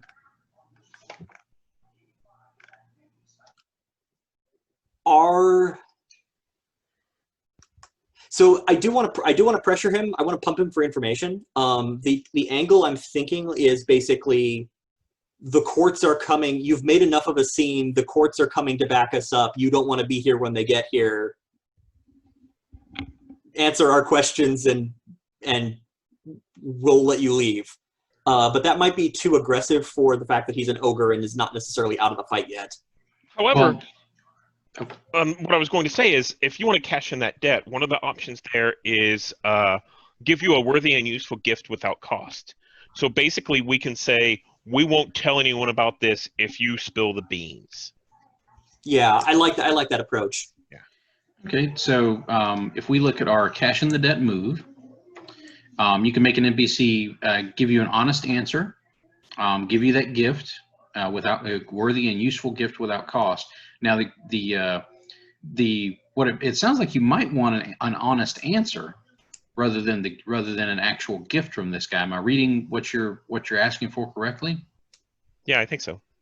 Okay. How many questions can we fit into that one question here? Well, he can answer a question honestly about their season, so about their court basically, or like you can. Here's the other thing you can. Let me see here. I'm trying to. Let me go to. Okay. Let me see here. I'm trying to see if there was another you might be able to work in there.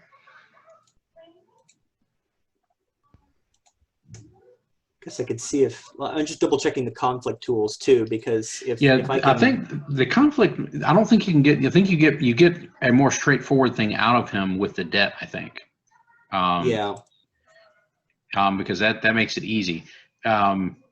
So I would. I'll leave it up to you as to how you want. Like he can give you something, like something tangible and useful, or he can answer a question honestly about his seasonal court.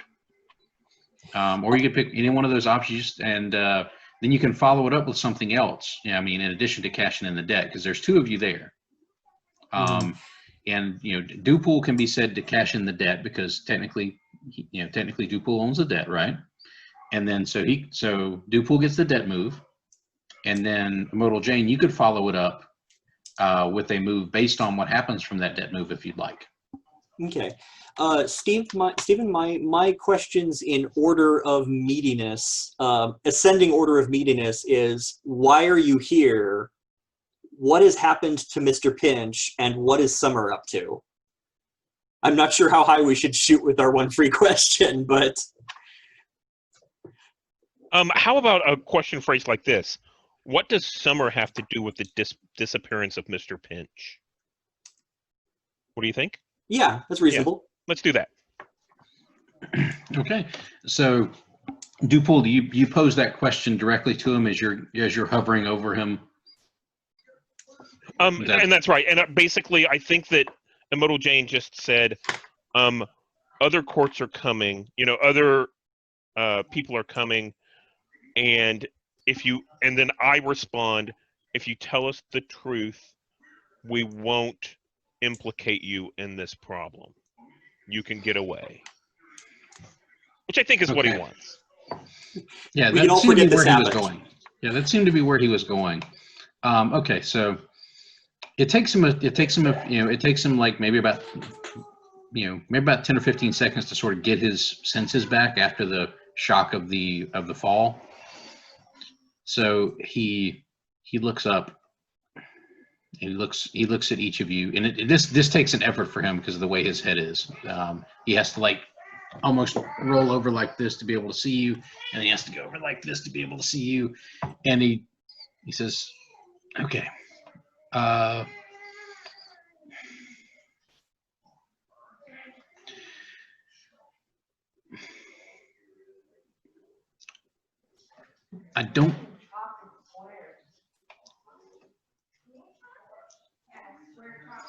don't know who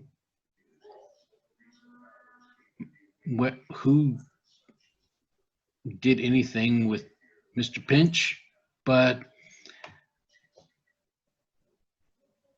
I was told to bust this place up.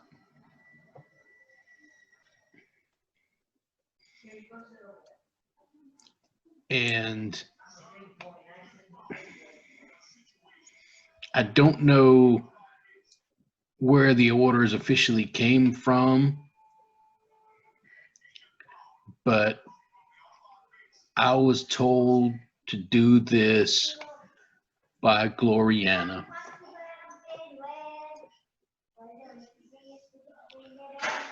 I see. We won't tell anyone of your misdeeds here if you don't tell anyone about us here. You can go. Actually, no. I'm sorry. Immortal Jane? Did you want to follow up? No, that's quite reasonable. Okay, yep. If do you want to do any other kind of social moves or anything to him before he, like, other than that, he's just going to like push himself slowly up to his feet, topple a little bit as he like gets his bearings again, and just, and then, head towards the door.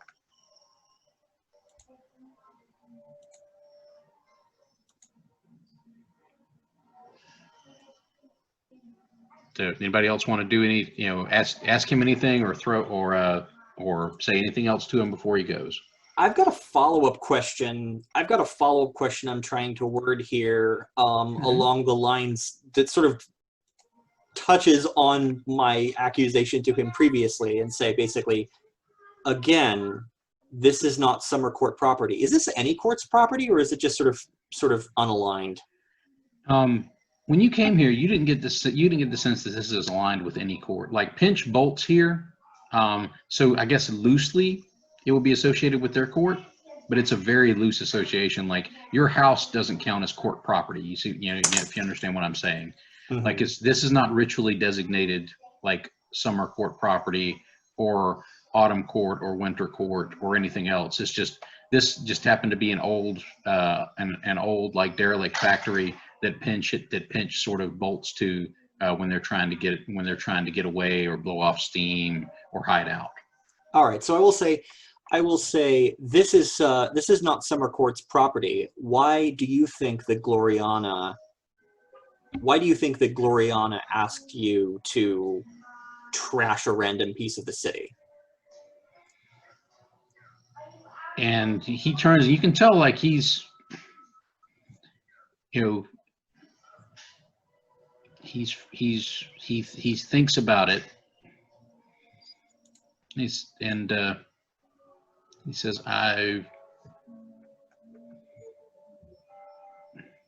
if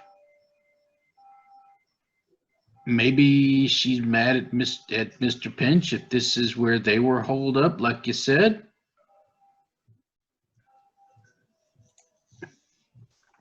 Like, have you seen Mr. Pinch recently? No, but I can just barely see them when they're around, so.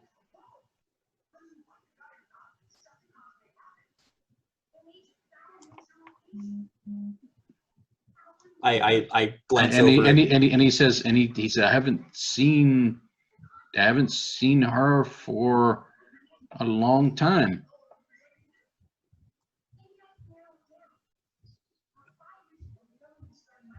I make eye contact with Dupool in case Dupool has any follow-ups. No, I think I'm good. Okay, and with that, like, he leaves.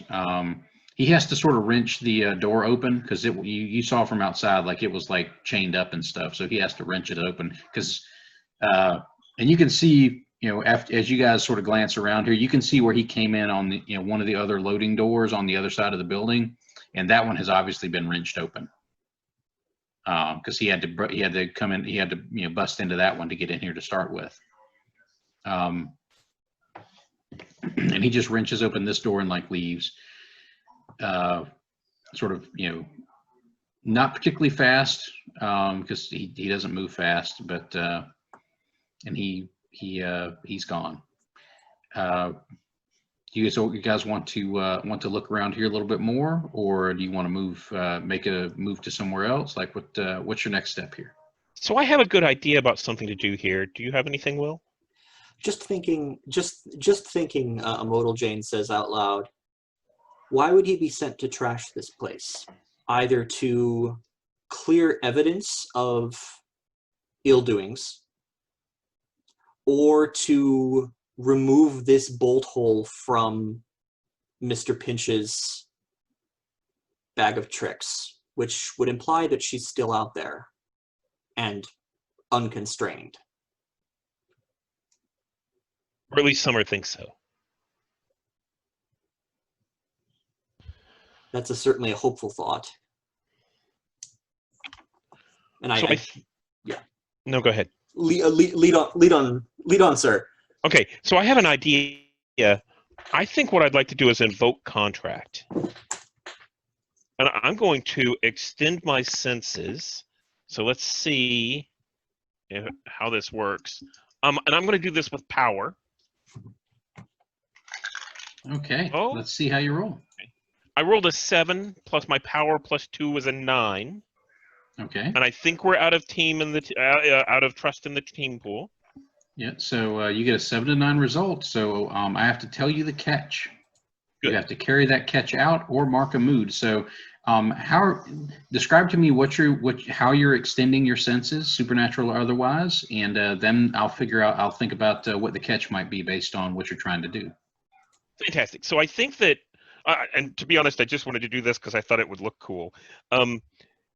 As an elemental of petrichor, I think we start to see a little bit of steam rise from the ground, and then Dupol extends his senses, and it gets almost foggy in here, but it's not real fog, and we start to see shapes move, almost like double images of people and items, and we see them moving backwards. So we see the ogre make his way in. We see the equipment that he kind of tore up kind of right itself, and he then tears out through that back door.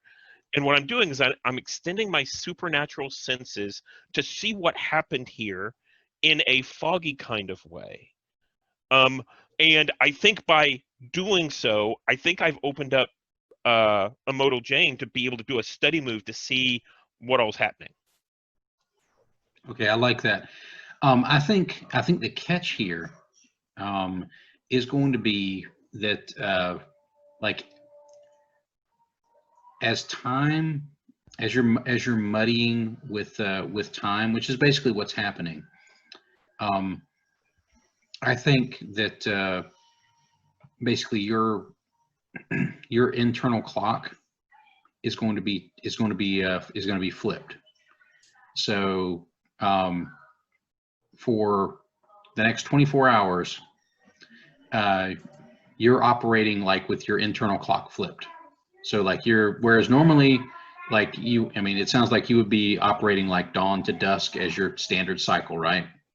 I think your internal clock is suddenly flipped. So now as it's starting to get dusk, like you're feeling like jolted awake. Even though you're still tired, your body has still been up, but you're awake.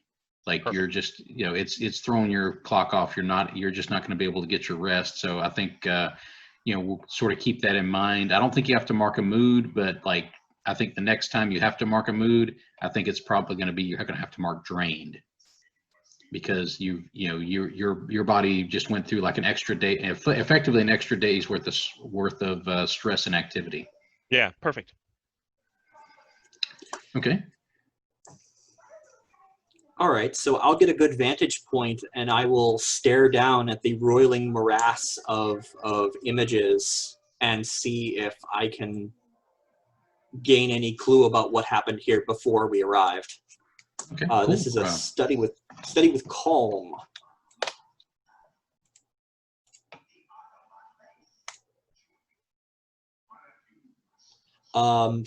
That is after my +2 is a 7. Okay. So you hold, you get to hold 1 if I remember right. Yes. What type of question or detail would you like to ask or add?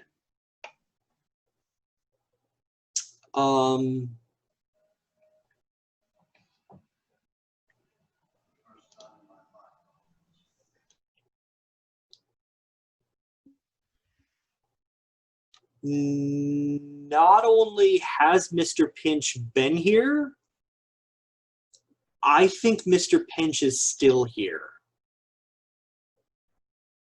I saw her at one point, and I saw her sort of wander off towards a chunk of machinery, and I don't think I ever saw her leave that direction. So maybe she like exited via the hedge, or maybe she went to ground heavily, or something. Does that work? Is that within the bounds of reveal a detail? I definitely think so.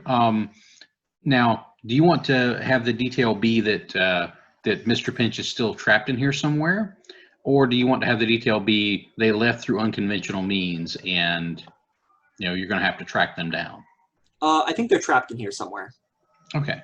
All right. So I think that works. Now you think they're in here somewhere. There is a mess of like piping and air circulation vents and things like that. Somebody like Mr. Pinch could easily hide in that. But there's also like wreckage around here with all these air hoses and cooling things that that have been knocked down and broken. And she could be trapped in one of those. So I think, let's see here. I think we're gonna have to kind of figure out. We're gonna have to figure out exactly where Mr. Pinch is if you want to be able to find them in here. So, how do you think you're gonna go about finding Mr. Pinch in this mess? Like they could literally be anywhere, and she might not want to be found. There's the other tricky question. She might flee. And she might not be responsive. Yeah. So, do you? Well, let me ask you this: do you communicate that to Dupool, like what your suspicion is based on the vision? Yeah. Dupool, do you still have a physical body, or have you become the mist? I think it's very. I think I'm enveloped in the mist, but I think that when you step where I was, I'm still there. Okay, so I appear next to where you were, and I whisper quietly enough to carry to your form. I think she's still in here.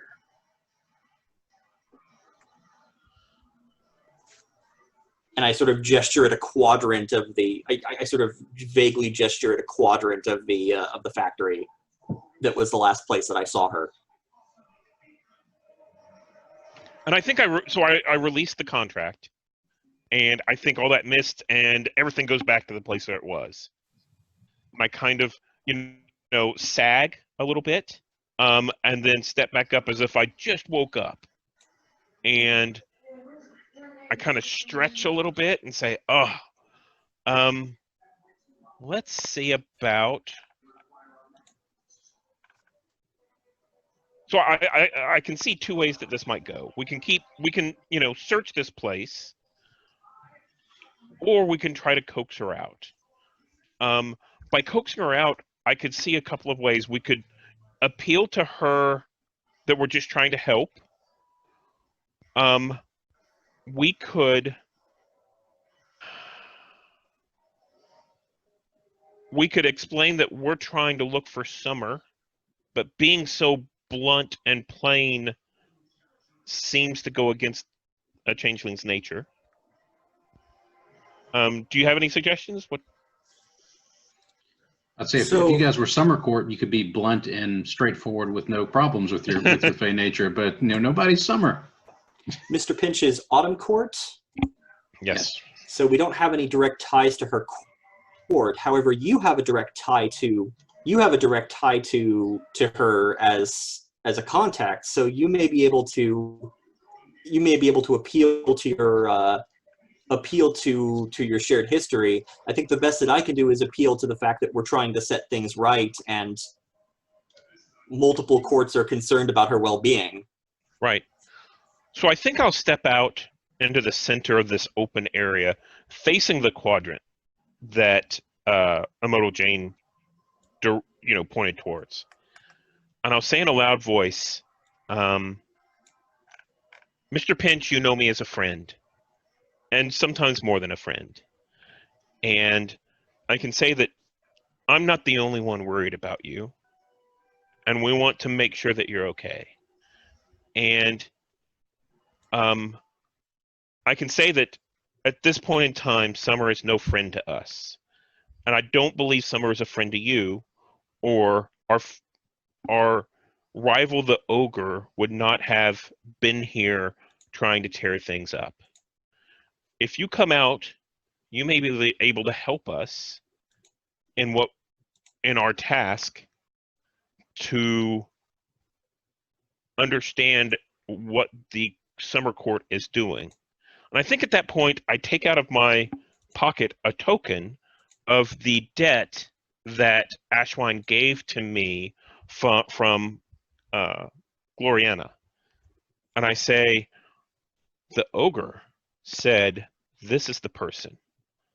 This is the one who gave the order for the destruction here. So we have a leg up in order to get further.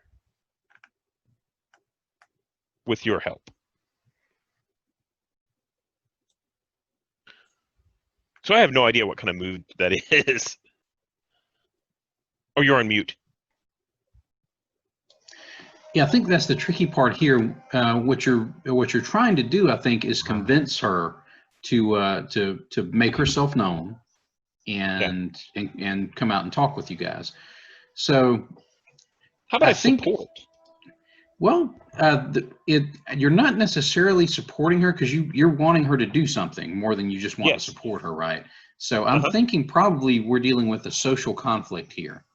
Okay. You want her. I mean, it's not a vicious social conflict like before, but it's still like you're trying to convince her to do something that she may or may not be inclined. She may not be inclined to do. So I think we're rolling a social conflict here. Tell me which mood you're using, and let's see what we do. With Mr. Pinch, that would be joy. So I'm going to roll with joy. I rolled a 9 plus joy is a 10. Okay, you get to pick 3 from that list. This is a social conflict, so like harm, some of the things don't really make sense fictionally. Okay. So I think you get what you want from them makes sense. Definitely. And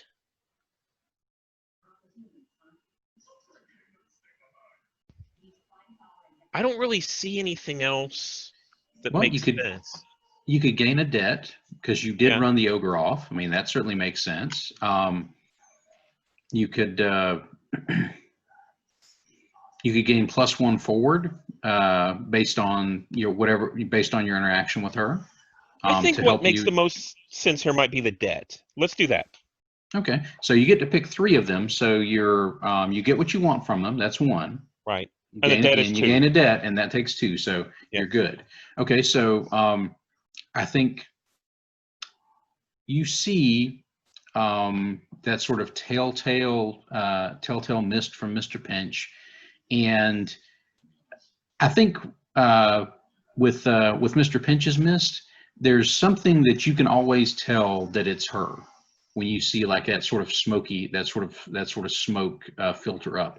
What is it about the smoke that ultimately makes up her form that lets you tell it's her, even when she's not actually physically manifesting? I think that normally whenever you have a campfire, you'll see the little motes, the sparks in the smoke. With her, you see white motes almost as if stars flying up like that. Okay, and they sort of sparkle or something like that, like they sort of reflect light a little bit. Yeah, they kind of move like a spark would in a campfire. They move upward and away from her. But they're more like shooting stars than they are like sparks of fire. Okay. Okay. So you see that slowly build up, and Mr. Pinch, comes fully formed. Where you both are, kind of seeping out of one of those broken pipes, and she says, "Okay." And I think she looks at the sort of token. And if memory serves, that was from Twofold. That was from Ashwine. Yeah, well, yeah, but with like the debt he had that he passed to you was from Gloriana Twofold, right? Yes. Okay, all right. So, and I think you sort of show that, and it. I think I guess the manifestation of that debt that you got from Ashwine is like this little bit of one of those really nice scarves that Gloriana Twofold likes to wear. And they're not like heavy or anything. They're not winter scarves. She's not, it's a fashion item, and it's kind of a scrap off of one of those.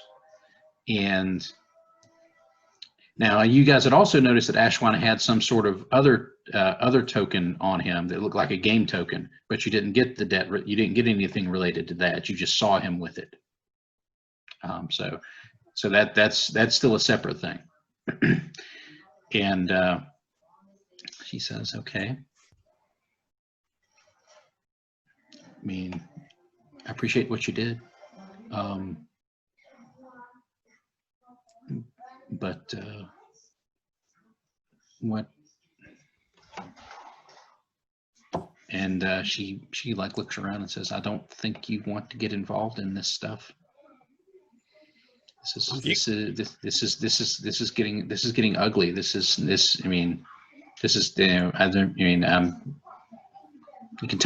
can tell Ashwan I'm not doing this anymore. Like, no, they're." Well, go ahead. Well, you certainly got on Gloriana's bad side. She sent that piece of meat over here to mess things up. Much as we and then yeah, sorry, go on. Oh, and she's like, "Yeah, I'm pretty sure I've never been on Gloriana's good side, but I didn't think anybody was going to be mad enough to do this. I mean,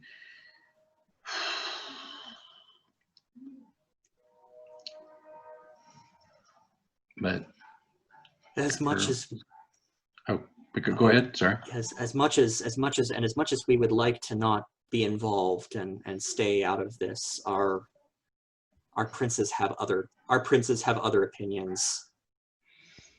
5 murmurs have basically been thrown headlong into this situation. And I think I also pull out the card from Question So Loud, and I say, "And we have an appointment that we must keep shortly." And so she looks at it, and she sees the symbol, and I think because she's known you a while, like she recognizes that old symbol. And did you mention that it was from Question So Loud, or did you just sort of leave that hanging, like you showed the card? I think I showed the card, and she knows the import, but I don't think I let her know. I don't use the name. I don't like saying that name. Okay, and I think that's perfectly cool. I think it hangs, that the absence of that name sort of hangs in the air palpably. And she takes a deep breath, and she says, "Then I'm glad somebody is going to look into this, because I'm done. I am done. I'm not getting back into this." I'm going to imply that we I'm going to imply that we have a debt on her because we just saved her life. Oh, we do. You do. You actually do.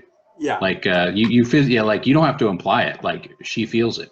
All right. You definitely have a debt on her. Now, if Dupool wants to cash it in for something, that's certainly cool. And we may, and if we've got a little bit of time, so I think we could do the, if you want to cash in the debt, we could do the cash in the debt move here, and then that will probably wrap us up for the night, I think. Yeah. If y'all want to pull it now. So what would y'all like to do? It's all right. You can be done. You can be done soon enough. But help us first. Pass the torch and we'll carry it. What have you found out? Okay, and are you pulling the debt card, Dupool? This is from do both of y'all agree to pull the debt card? Because I think she owes it to both of you. I think the way this thing's sorted out. Actually, if she's hesitant, so she's not going to be a willing, she's not going to say, yes, I will help by exposing this, then yes, I'll absolutely pull the debt. Yeah, I think her instinct, just like she was doing, is to run and hide. Like she doesn't want to be involved. So I think you do have to sort of pull on that string. As hurtful as it is, you sort of, I think you through the implication there, she puts her head in her hands and just like says, okay, I'm gonna give it to you. You can do whatever you want to with it. Okay.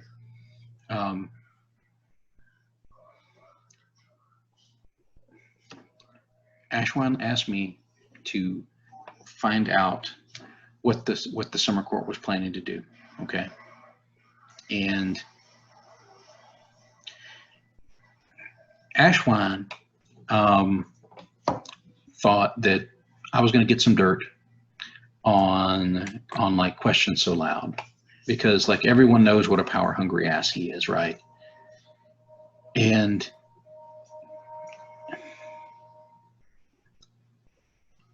he is a power hungry ass, but he's not involved in this. Like I'm not, and Gloriana's involved. I'm almost certain of that. Like, especially now that you got that you got Beats to fess up that she put him up to this. But I'm not sure if she's the one behind it. I think this might be bigger than her. I think she might be a big cog, but I don't think she's the machine. Right, but who's bigger than her other than Questions So Loud? And she leans in. I don't want to say their names. They will hear it. And I think that's where we call it for the night. Oh boy, yeah. So, end of session moves. Before we go, if you guys are cool with that. So, in end of session moves, number one thing you always get to do at the end of a session is you get to clear one checked box from one of your states. So if you have a checkbox you would like to clear, now is the time you automatically get to do one.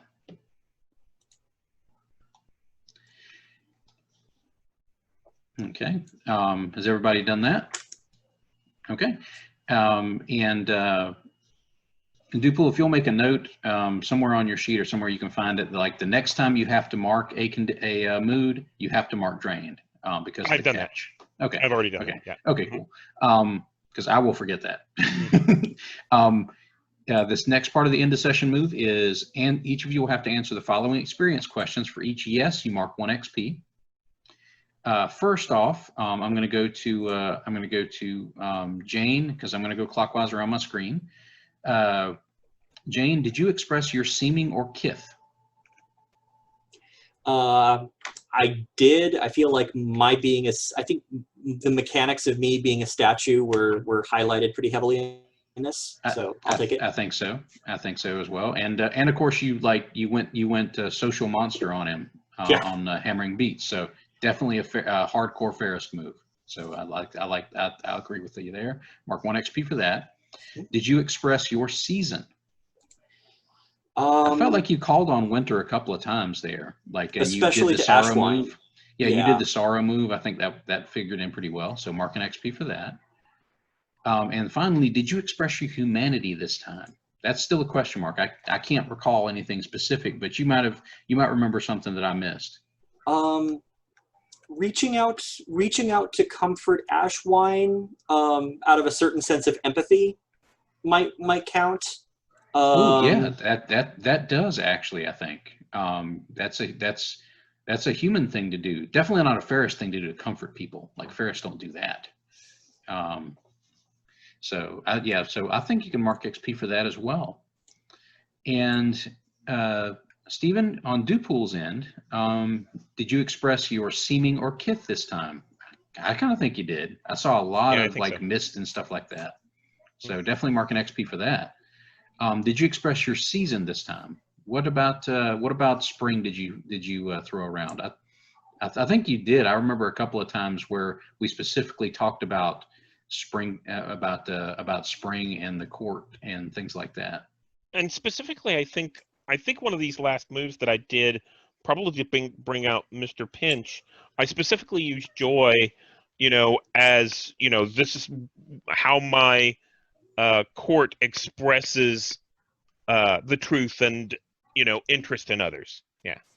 Okay. And that sort of plea of openness. Yeah. Mm-hmm.